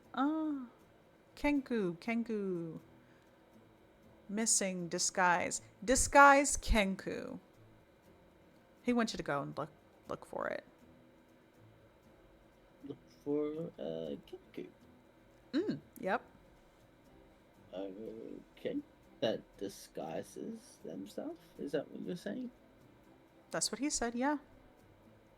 Okay. I will look for a disguised Kenku while I look for our family. I guess. I need both of you to roll me a perception check, please. Well, all right. Do I add a D4 or something onto that? If you want. You have it until the next dawn. Perception. Oh,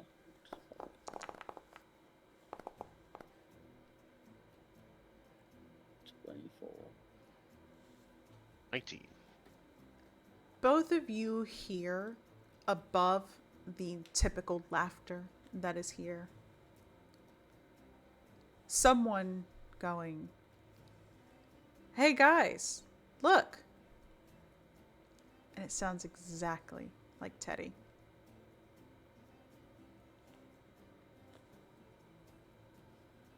Huh. You don't say. Speak to Jeremy.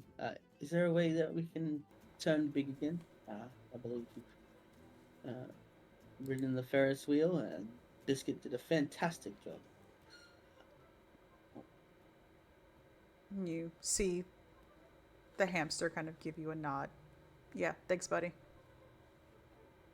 Uh, do you want like payment? You want food or something? Nah, I go on a break in 10 minutes.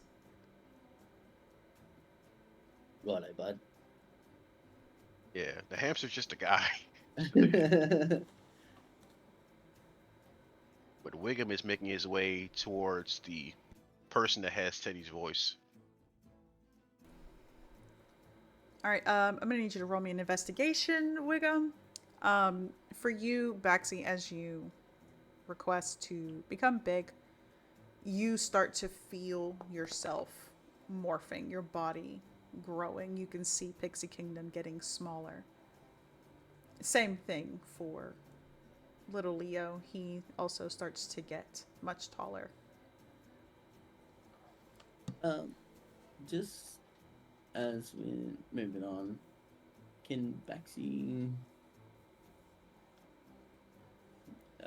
feel around in his bag to see if the bag of bones of his dead son is still there?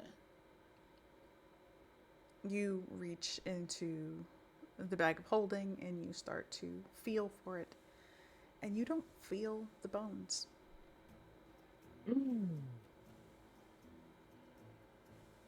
I think like his eyes kind of like widen a little bit at that because he all thought this was an illusion, a trickery, a dream, or such. So it probably still does, but since like it couldn't come true, but he's still trying to make the most of it, even if it's just for the one instance, and takes Leo by the hand and explains one of Dad's friends is here. Maybe we'll run into your mother and sister. We're looking for Dad's friend.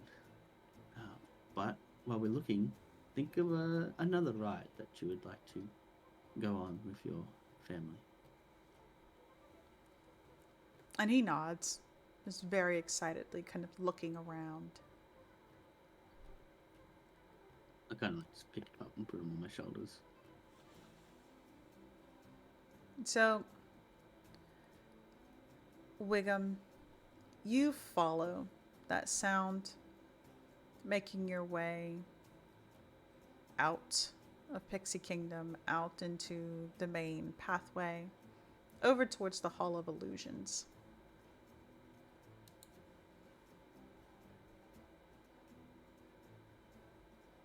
You see that there is a wooden mannequin of a grinning, raven-haired woman in a witch's attire. She has a green flowing cape that hovers inside of a glass cabinet. On the top of the cabinet, a sign reads, "Tasha the Wizard, known for her hideous laughter." A halfling couple holds hands as they approach the cabinet. One of the halflings is wearing a butterfly face paint. As he drops to one knee and pulls a small box from his pocket, his sweetheart bursts into laughter and begins rolling on the ground. The halfling in the face paint begins sobbing and darts into a nearby tent without getting his ticket punched.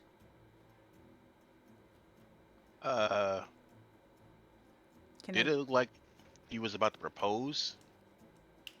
Yes. All right. Can I get a history check from you, Wiggum? History. All right. Got a 8. Yeah, okay. So you're not entirely certain why this happened? But something, looking at this and seeing that sign, you've seen that name before. But you just can't recall why or where. Well, from context clues, I'm going to assume they got a little too close to the doll labeled hideous laughter, and she succumbed to hideous laughter in the worst possible moment in that guy's life. That is what Wiggum is assuming at this moment. Uh, so the direction the person that has Teddy's voice went, I assume is different from where this guy just ran into, or is it the same place? He went right into the same place. Oh, okay. Well, I get my ticket punched and then I go in. All right. So you see that this large tent is painted with a mural of shifting images that show grinning fairies diving into pools of color. The helical stripes of the tent's pointed canopies rotate in spirals, and the whole display seems designed to befuddle onlookers. A clown, dressed in muted garbs, stands at the entrance, blinking at you. When you hand over your ticket, he punches it. Thank you, Gestures for sir. you to enter inside. In I go.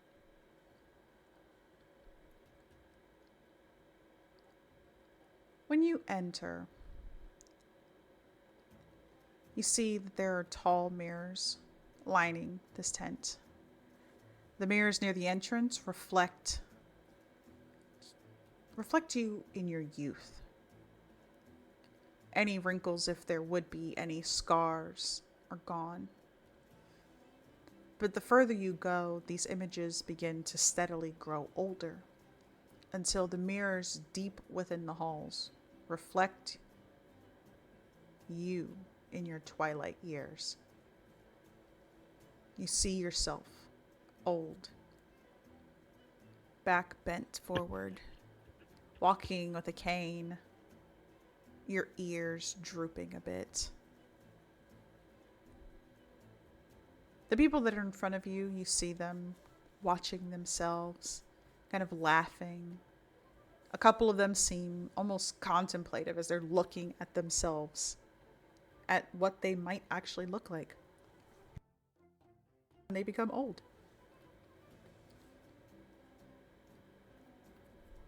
Hold on. Quick clarification. The people looking at the mirrors become old themselves? No, the mirror is showing them old. Oh, okay. I thought this mirror was aging them super rapidly. Okay. All right. I'm not in danger anymore. Okay. Um, I guess Wiggum, he's been old countless times, so this really isn't that big of a shock to him. He's just kind of, yeah, I'm gonna get there eventually. And he just keeps going. He's gonna look for the man that ran in here crying, Mm-hmm. because So, that was kind of the worst possible situation for that man. mm-hmm. So you see him. He's sitting almost in the middle of this tent. He's curled up against on the floor, his back against the wall. You can see that at this point he looks just slightly older. His reflection looks slightly older than what he is now. But yeah, he is definitely just sitting there, curled in on himself, crying. Hey, hey, hey. No crying at the carnival. We're supposed to be happy. Just, I don't. Now, She laughed at me. now hold on, son. Let me just explain to you what I think happened. You know, you were kind of standing in front of a little box with a doll in it that said hideous laughter. Now, what I think happened is something in the box went off, and your lady friend succumbed to hideous laughter at the worst possible moment in your life. Now, I think once we get out of here and go talk to her, or you go talk to her, I'm probably going to stay here for a couple more minutes.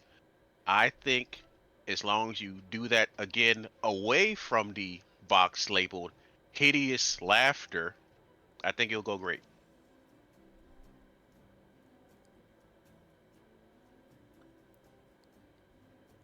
As you're saying this to him, you're trying to comfort him. Obviously, you are facing this man, which means you are facing the mirror. You can see, obviously, that you look almost the same age, maybe a little bit older, maybe a little bit younger.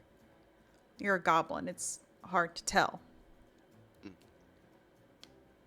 But you see something else, something staring back at you, something leaning into your reflection and whispering in your ear. Mm. You see what appears to be a girl in a pig mask. And you hear in your ear, almost as if she's standing right beside you.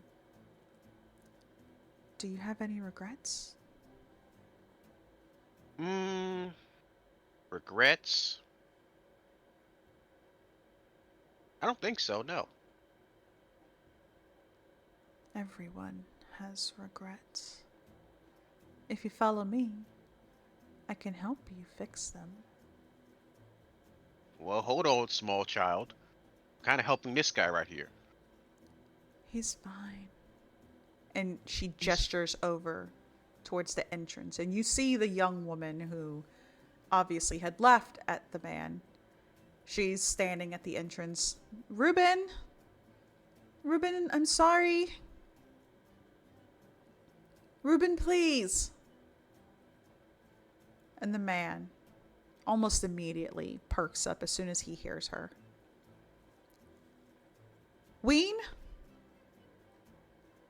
I kind of grab Ruben before he leaves. You know, friend, you kind of ran in here without getting your ticket punched. Do you have a ticket? Um, and he starts to pat himself down. Yes, yes. I didn't like that. You are you sure you have a ticket? Um, I think I do. Ween has one. She has one. She has my ticket. Okay.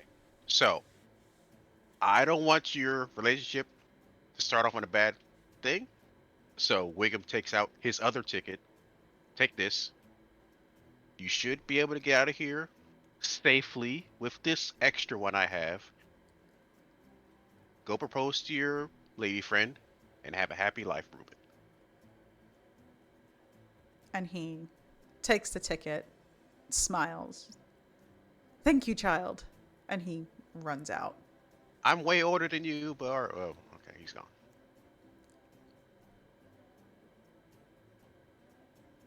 You Okay, small child.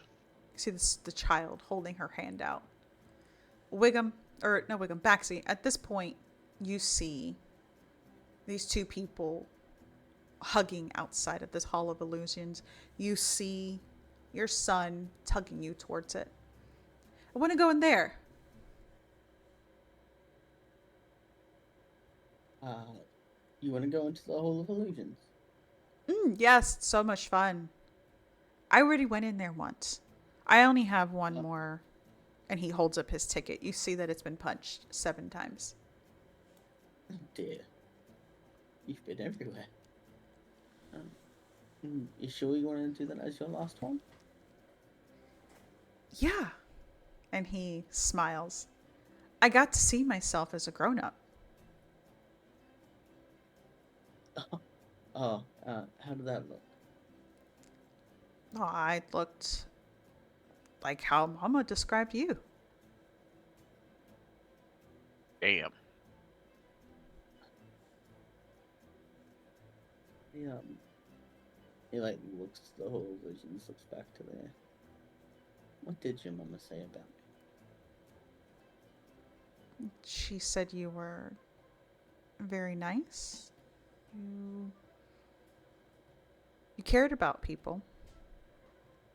You wanted to help people. And she said that you're working very hard to save the world.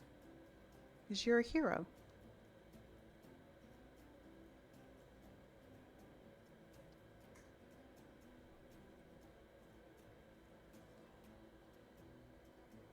He like looks down to Leo,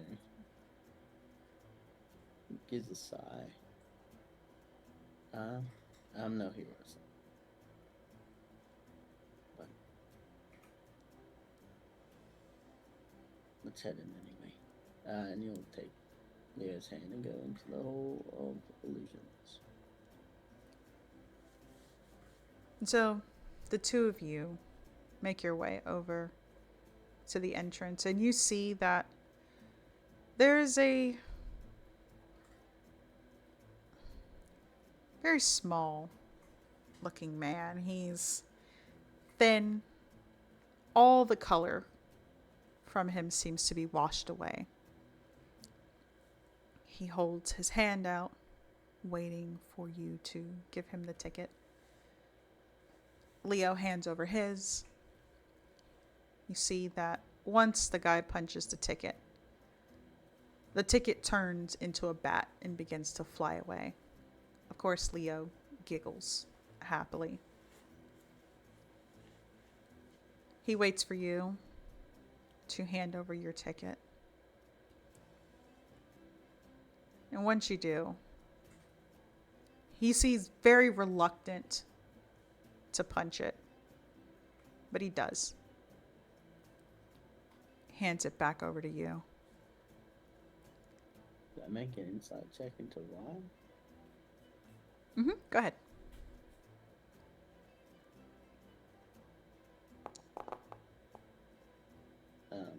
I'll use some luck points to make that a 15. All right. You can see that as he's handing this ticket to you, it's almost like he's looking at you like he wants to say something, but no words are coming out. And then he begins to gesture with his hands. And then he moves and kind of waves it towards. And you can tell it's one of those welcome, go in.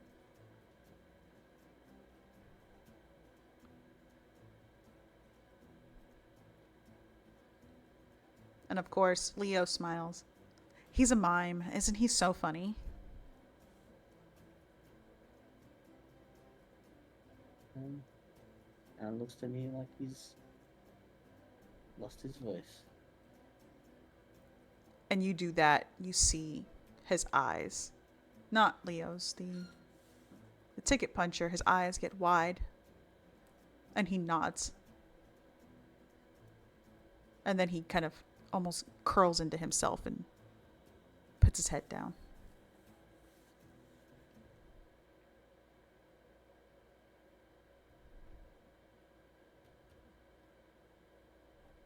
I'll look to Leo just a moment before we head in. I'll fetch into my bags. I guess your mother was right about one thing. I'm a sucker for helping people. See if I can find like a parchment or something. I do have my diary that I write in and rip out a piece of paper and hand him the feather, and I'll look to. Is it? What? Who am I talking? Like, what do they look like? Sorry. Hold on. I will.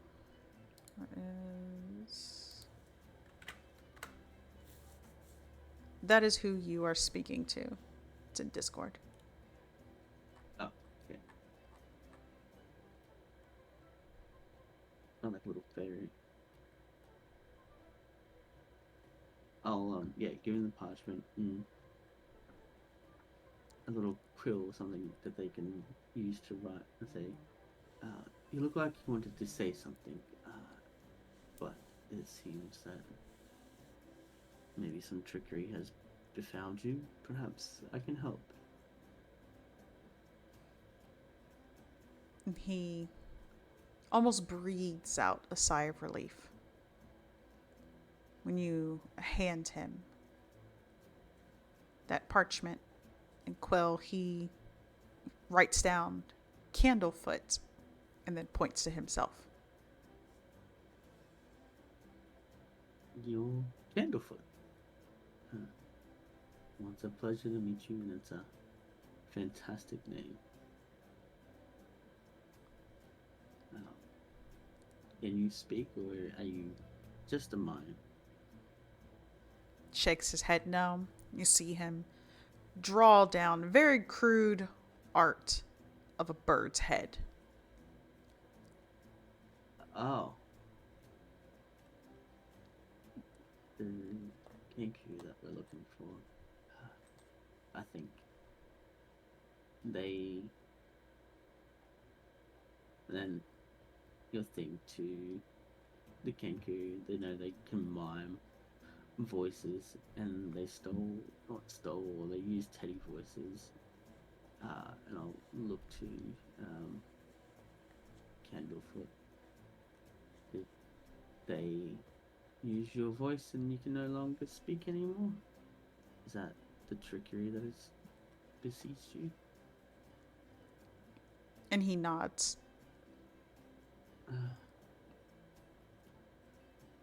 Usually it's the fairies doing the trickery. Then he scribbles down again. You see that he writes something, word, Palasha. And then he draws a very crude stick figure of a mermaid. And then he draws a ring next to it.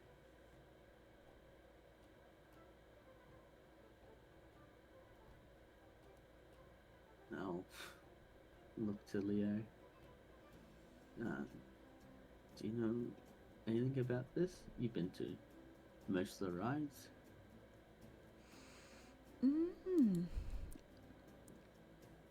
I think they said there was yeah, and he points over towards Silver Song Lake. There's a mermaid over there. They said her name is Palasha.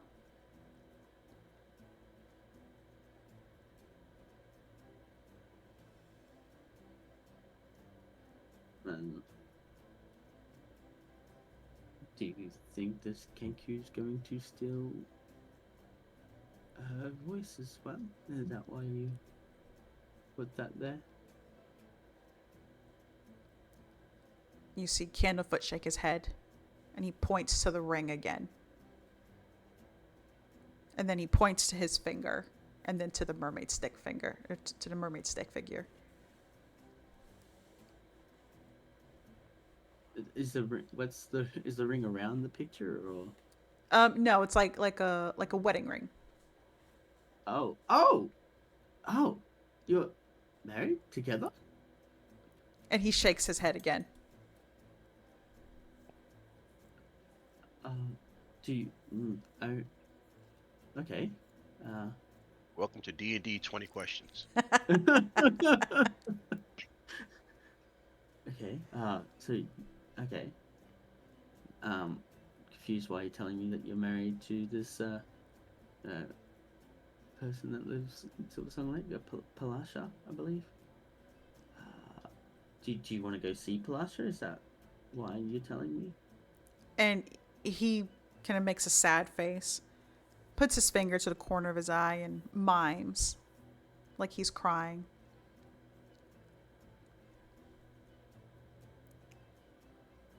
Okay. He gets on his knees, on one knee, and holds up the paper. You want me to take this to her? Or He them? shakes his head again, points to the ring.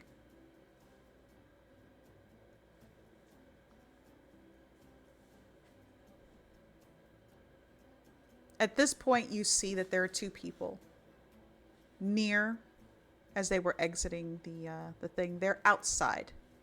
They're a good couple of paces away from you, away from this statue.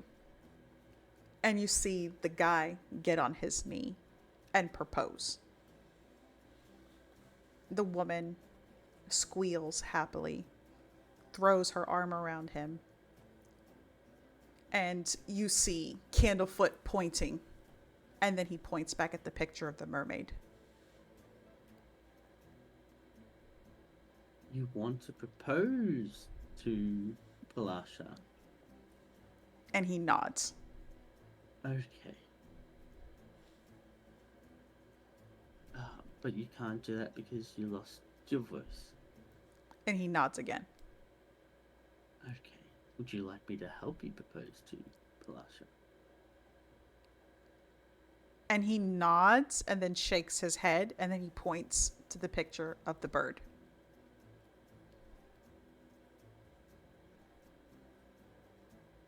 But first we have to find this bird to get your voice back, so you can do that? And he nods. Okay. Do you know where this bird is? He shakes his head. Ah, dang it, Candlefoot. At this Okay. point, Leo is looking inside the Hall of Illusions. And he sees you, Wiggum. You are speaking to this child with a pig mask. And she holds her hand out for you.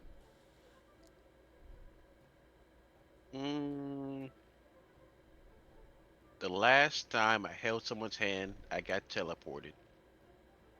So I'm gonna just walk away, and I'll talk to you later. And I tried to walk out of the House of Illusions. Okay. And so you basically refuse her. She Oh, I know. I'll give her a gold piece for your troubles, and then walk away.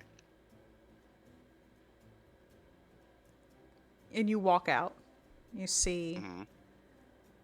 Baxi and Leo standing outside, and they're talking to a very miserable looking fairy. He's on one knee looking up at Baxi. I thought you were married already, Baxi. I am. Why is that guy But, proposing to you? This guy wants to propose To you or to someone else? someone else, someone that's Falala, I think. Falafel? No, And he points to the paper uh, again. Palasha. Palasha. Yeah, Palasha.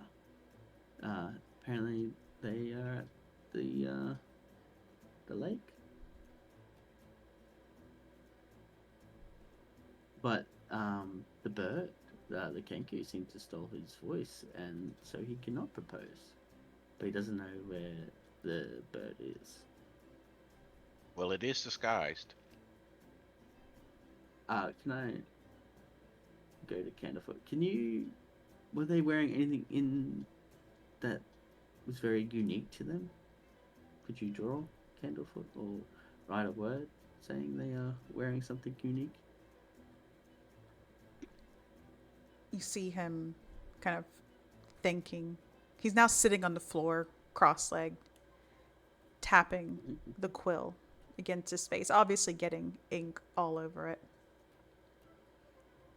And then he draws something that looks like a necklace, but it looks like an acorn.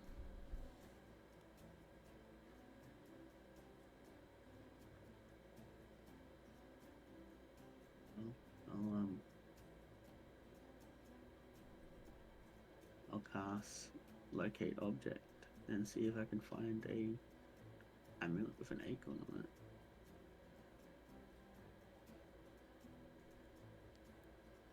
Okay, so you cast.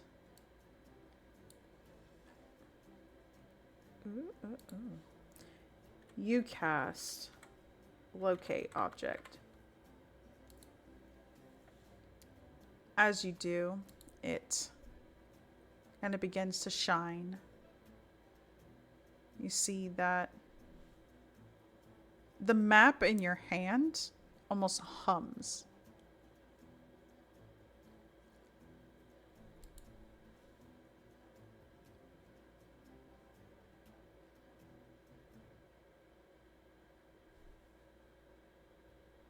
Baxi, you hear it humming? It can't. Yes. Think it's about to blow up? What? Why would it blow up? I don't know.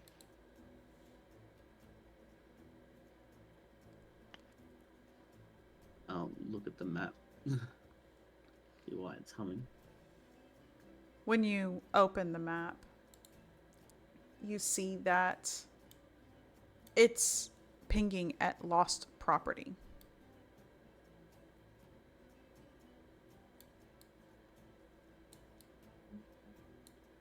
I think I get a hint of where this thing is. And I'll look to Candlefoot, and I'll look to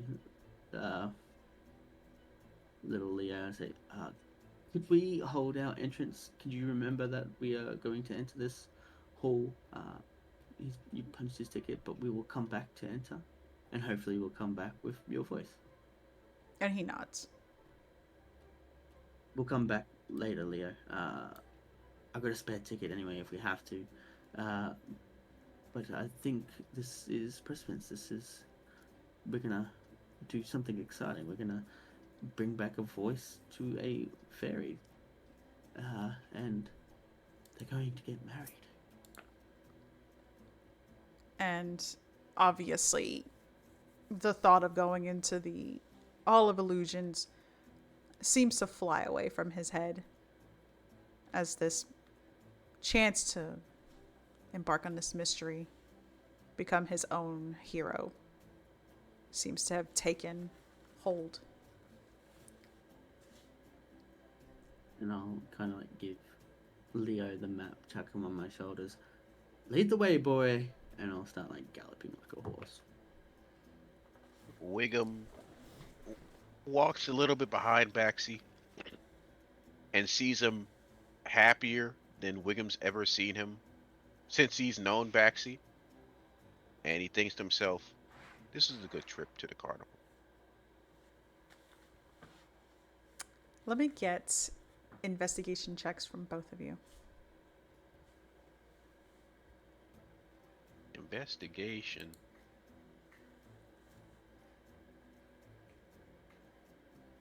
Normal.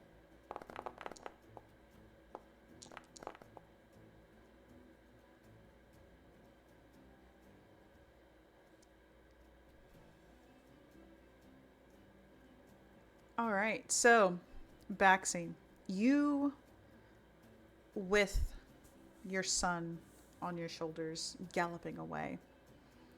You see him looking around and he's kind of gesturing left, gesturing right. You're following his directions, obviously while keeping eye out for anything that could clue you in to where this Kenku is. You can make out in the crowd somebody that's moving.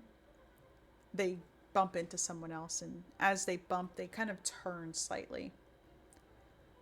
And you see that emblem around their neck. And you hear, sorry. And then they continue to move through the crowd. Is that in Thingy's voice, Teddy's voice? Yes. I'll like pointing out to Leo what they look like. We're chasing that one. We're going to cease and capture this culprit. As Baxi starts to put on like a little tune and swap his voices around to make it seem more playful. I assume Wiggum can see the one they're actively going after, right? Yes. So Wiggum's gonna let Baxi do his own thing, but just in case there's a chance they might actually get away, he's gonna ready a hold person. Okay. So you start to move through the crowd. This person who initially, when you saw them, Baxi looked like a human. Now they've disappeared. That face is gone. You now see a tabaxi. Looks like leopard print with that same chain around their neck. And then they disappear again. They move through the crowd. You see them now as a tiefling. This tiefling looks almost very similar to Teddy. There's slight differences, but they look similar.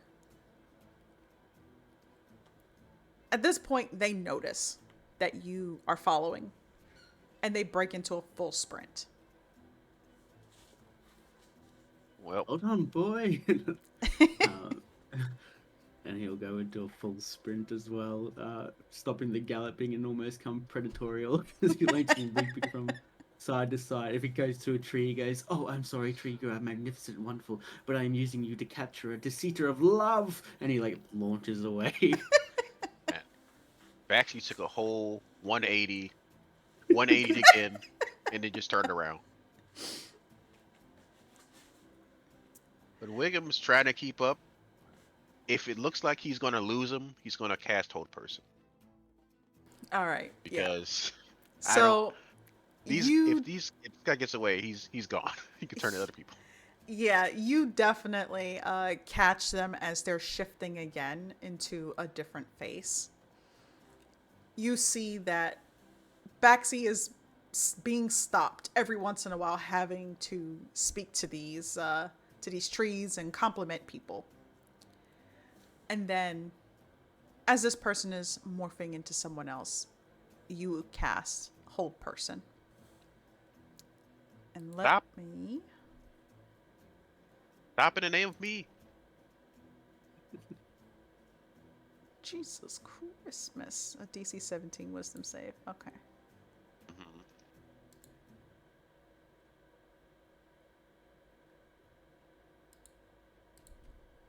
I mean, we're just gonna do this because.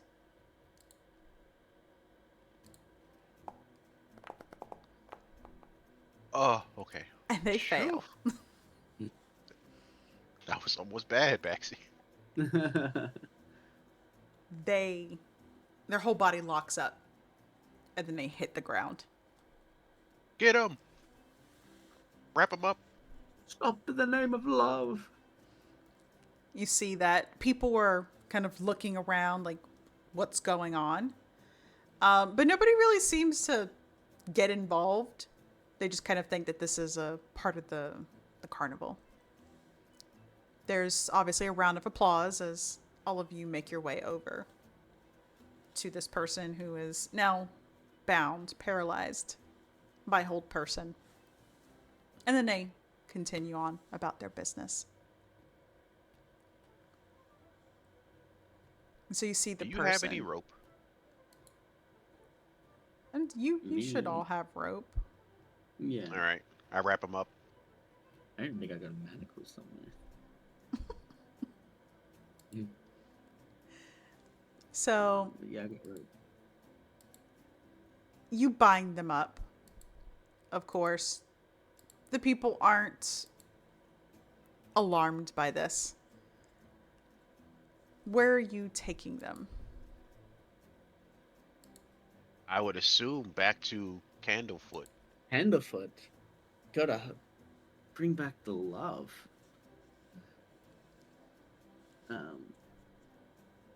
Yeah, straight away I think we'll just take it back to Candlefoot.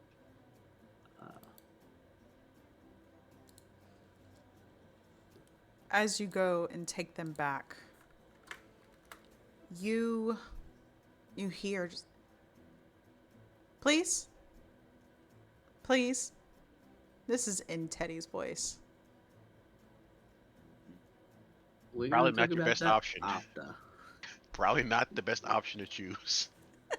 We're gonna talk about that after. First, we must restore what you've stolen that was rightfully their moment. Isn't that right, little Leo? And you see Leo at this point pointing down. You're evil, and evil people go to jail. That's right.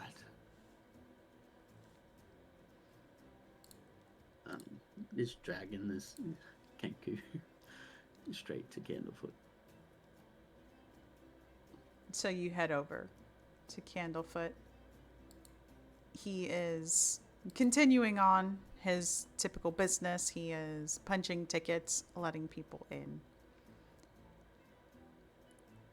When you approach, he obviously eyes wide. He looks over at the Kenku and waves his hands very dramatically.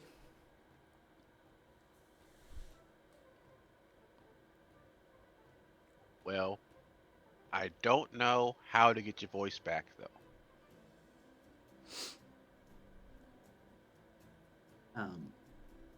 I'll look around and I'll say in a gleefully tone, to the fairy that had stolen my name, I bestow upon you a gift. If you would ever so accept it, now would be the time.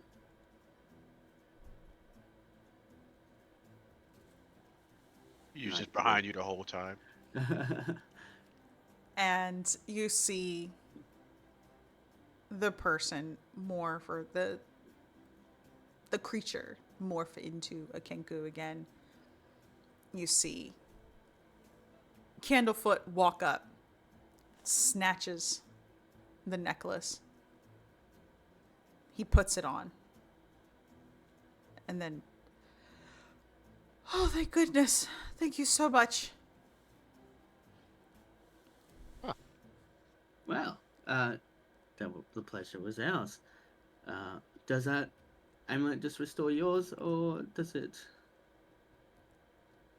do all? No, I think this was mine. It was a gift from Palasha, my love. Oh. Why did the Kenku steal it? And you just see the Kenku. Shiny. Oh. Does that have the power to steal voices, or is your voices in that amulet? And he takes a very deep sigh. I don't have a lot. I'm really shy. Palasha, she made this for me. It helps my voice. It helps me be more than what I am.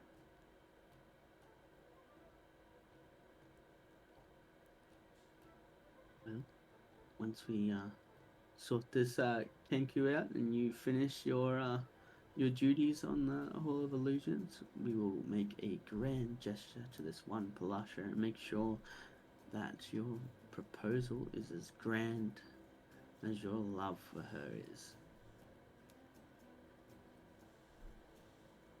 And he sighs happily. Thank you.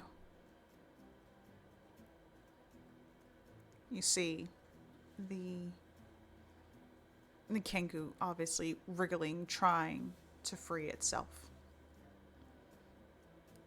As it's wriggling, you all see a shadow, a very large shadow, soaring overhead. Looking up, you see that it appears to be a very giant cat floating in the air with monarch butterfly wings. all right. It lands not too far from all of you.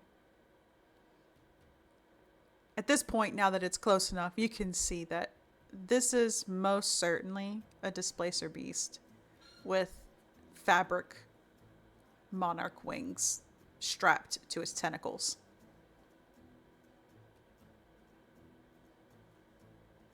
Wiggum is visibly nervous when he realizes what this is.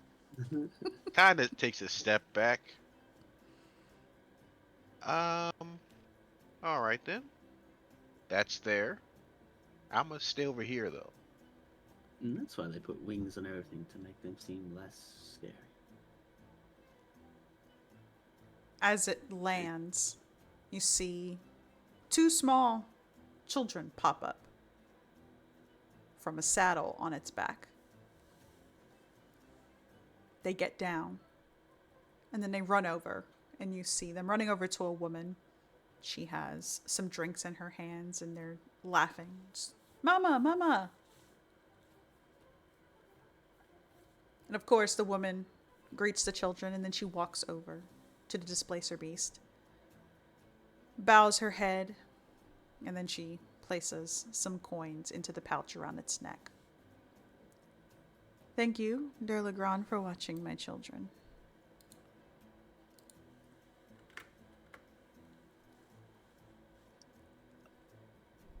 Oh.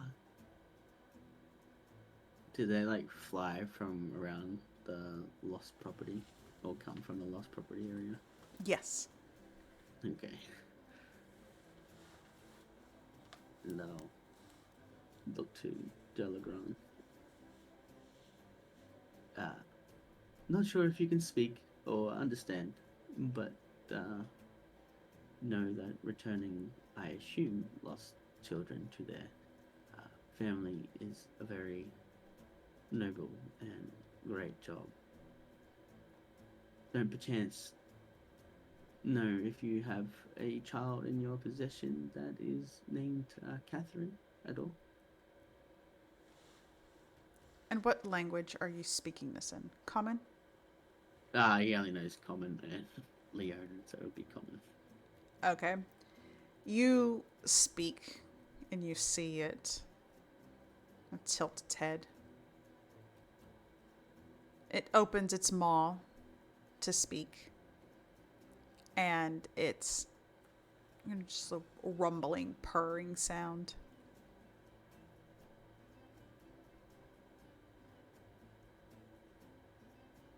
Unfortunately, I do not understand you, but no, by the tone of my voice, you are doing a fantastic job.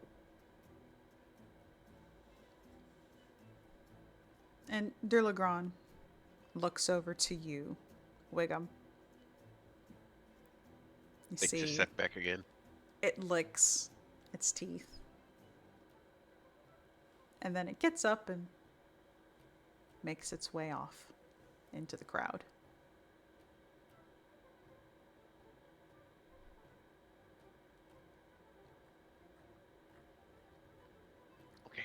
Okay. It's gone. It's gone now. Okay.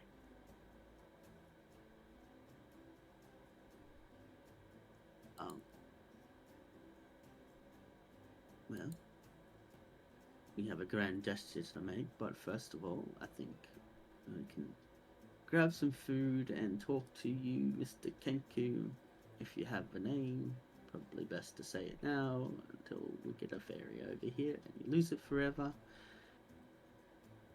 But how did you get that voice that you use? Is what we wanted to talk about. And the like joyful sort of demeanor of Baxi just like fades away for a moment before he puts on a smile.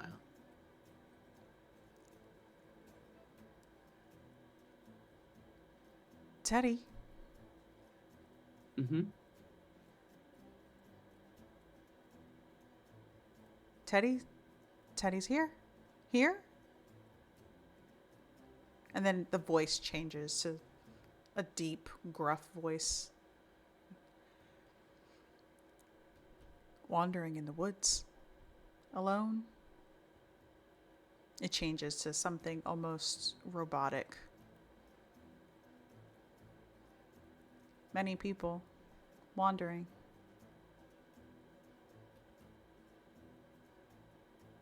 That sound like Oz's voice. Yes. Oh, god dang it, Oz.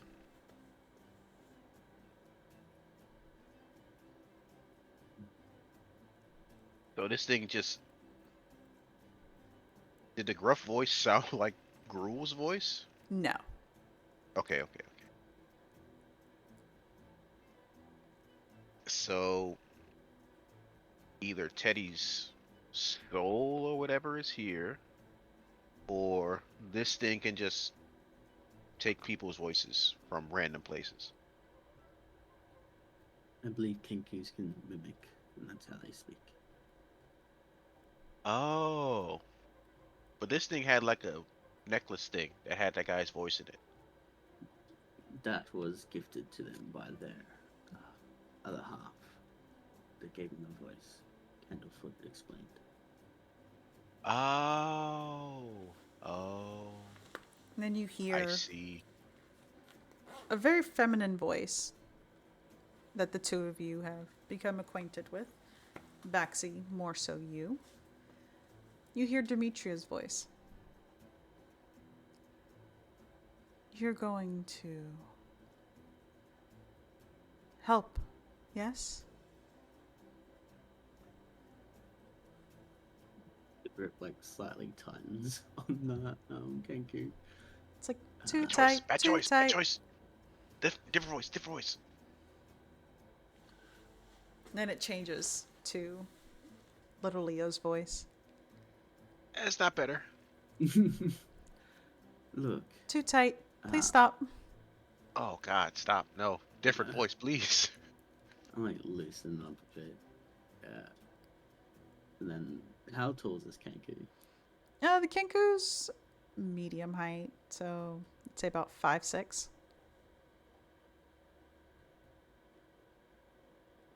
Why did you not buy a ticket? At this point, it is now Wiggum's voice. Investigating. Investigating what? Carnival.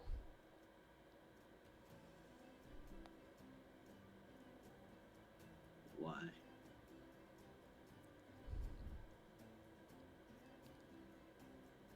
And most importantly, for who?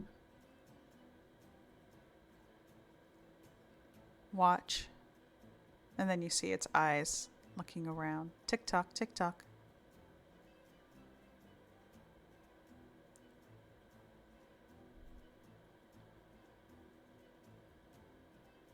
Are you on a time limit? Find watch. Tick tock, tick tock. So you need to find a watch. And you What hear does the watch? you hear from the Kenku, "You're a winner." All right, you didn't have to use the most condescending voice you have. But okay.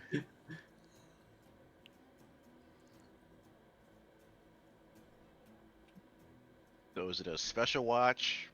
A watch that someone owns already?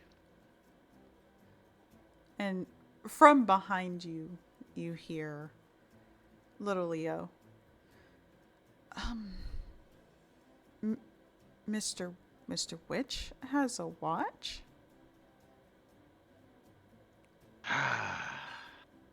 Please do not tell me you're trying to take the watch from the man that half his name is the name of this carnival. And you see the Kenku kind of pause for a moment and then nod. Uh, why couldn't you just get a normal watch? And then it switches. You hear Jeremy Plum's voice. Big top, drop top. Let's go collect the watch. I was having so much fun at the carnival. Who is that? Why do you want the watch?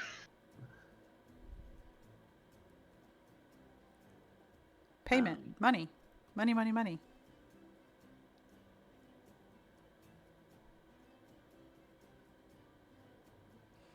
Does Jeremy want the watch? And you hear your voice. No.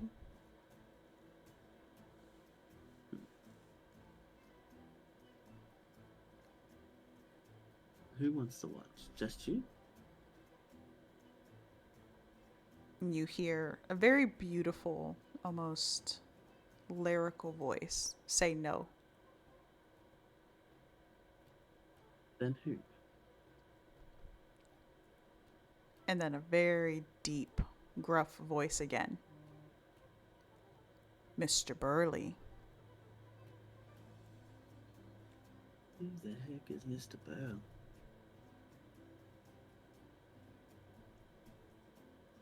Does he work here?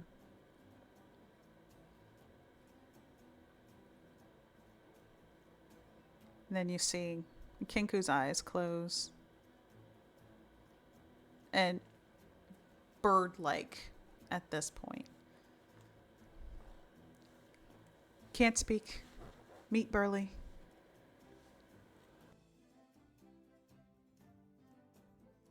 Where's Burley? Big Top.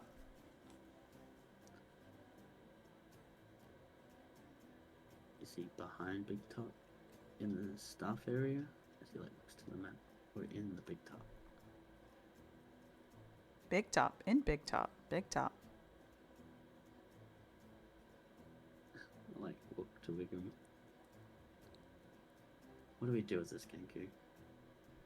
Well, right now, it seems that we are in a situation where we either choose to ignore this entirely, uh, help this Kinku do whatever it's doing, seems like it has a plan or whatever, or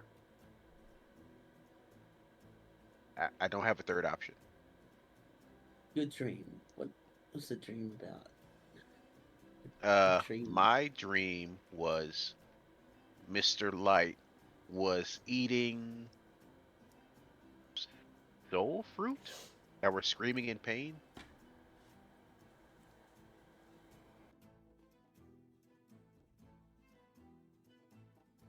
Down to Leo. This isn't real. Well, it's not that it's not real. But If it's you our think it's souls, real, yeah. it's real.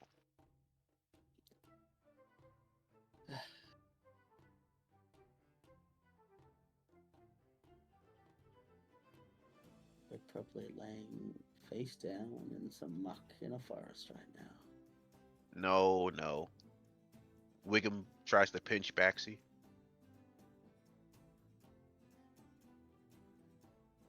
said no fighting. Stop it. Just a pinch. Just a light pinch. Does it hurt? It definitely hurts. Okay. See? I'm not saying it's a dream. I'm saying that our souls are here. It explains why Teddy is here. It explains why. Well, it doesn't really explain Oz. And explains my appearance as well. And why little Leo is here. And don't know why I haven't seen Catherine or Demetria yet. But this little Kenku stole their voice, so perhaps this is a trick on us. Well, if you go by this soul thing, Demetria's soul wouldn't be here because she's still alive. Right? Unless she got a ticket as well. I'll look to the Kenku. They use Gruel's voice. The grumbly voice. Gruel, are they here? They tilt their head. No, girl.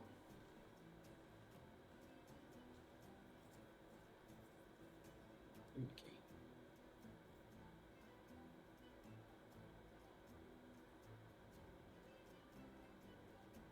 to Well, Wiggum. I kind of don't want to piss off the guy that owns the carnival. We can go meet this burly guy just to see what he wants to do, because it might affect us later on if he's going to do it anyway.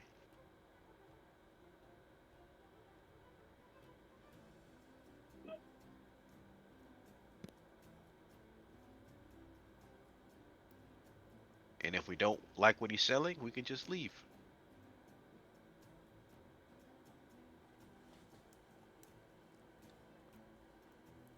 Wiggum, you see the Kenku obviously continuing to wriggle. And then the Kenku looks at you and in Teddy's voice says, I'm here. Come find me. Oh, you're here. You're still tied up. Oh, you mean Teddy's here. Gotcha. Do you know where he is?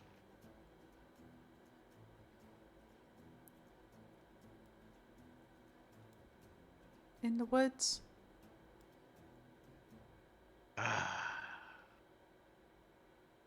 Can you Sorry. help us find Teddy? Don't know. Heartweave. Picked Don't know. fruit. Bite, bite, bite. I really hope I didn't eat Teddy's soul by accident. Okay. So can Mr. Burley tell us how to get Teddy? Yes. Why? Okay. All right, fine. I don't want to turn into Baxi and get all depressed and everything. Take us to Mr. Burley, please. And you see he's wriggling again on the ground. Well, you just point. You can kind of turn into people, so I'm not going to let you free.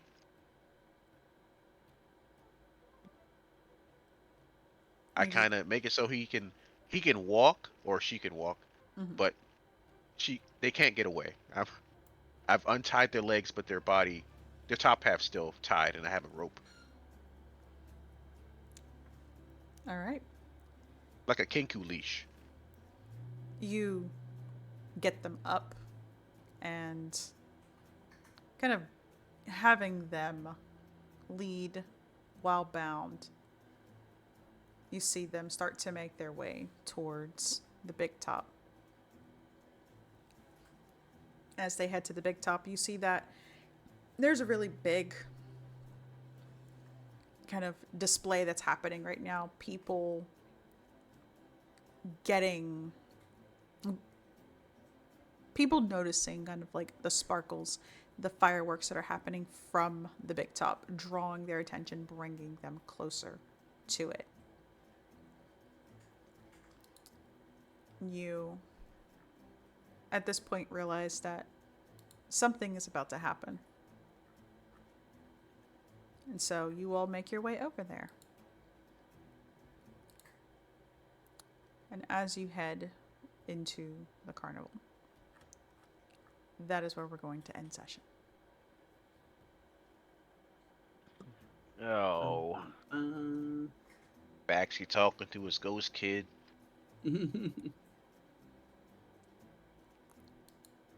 All right, so thank you everybody for tuning in. You can catch us in 2 weeks for the continuation of Aes'Taldon and The Wild Beyond the Witchlight.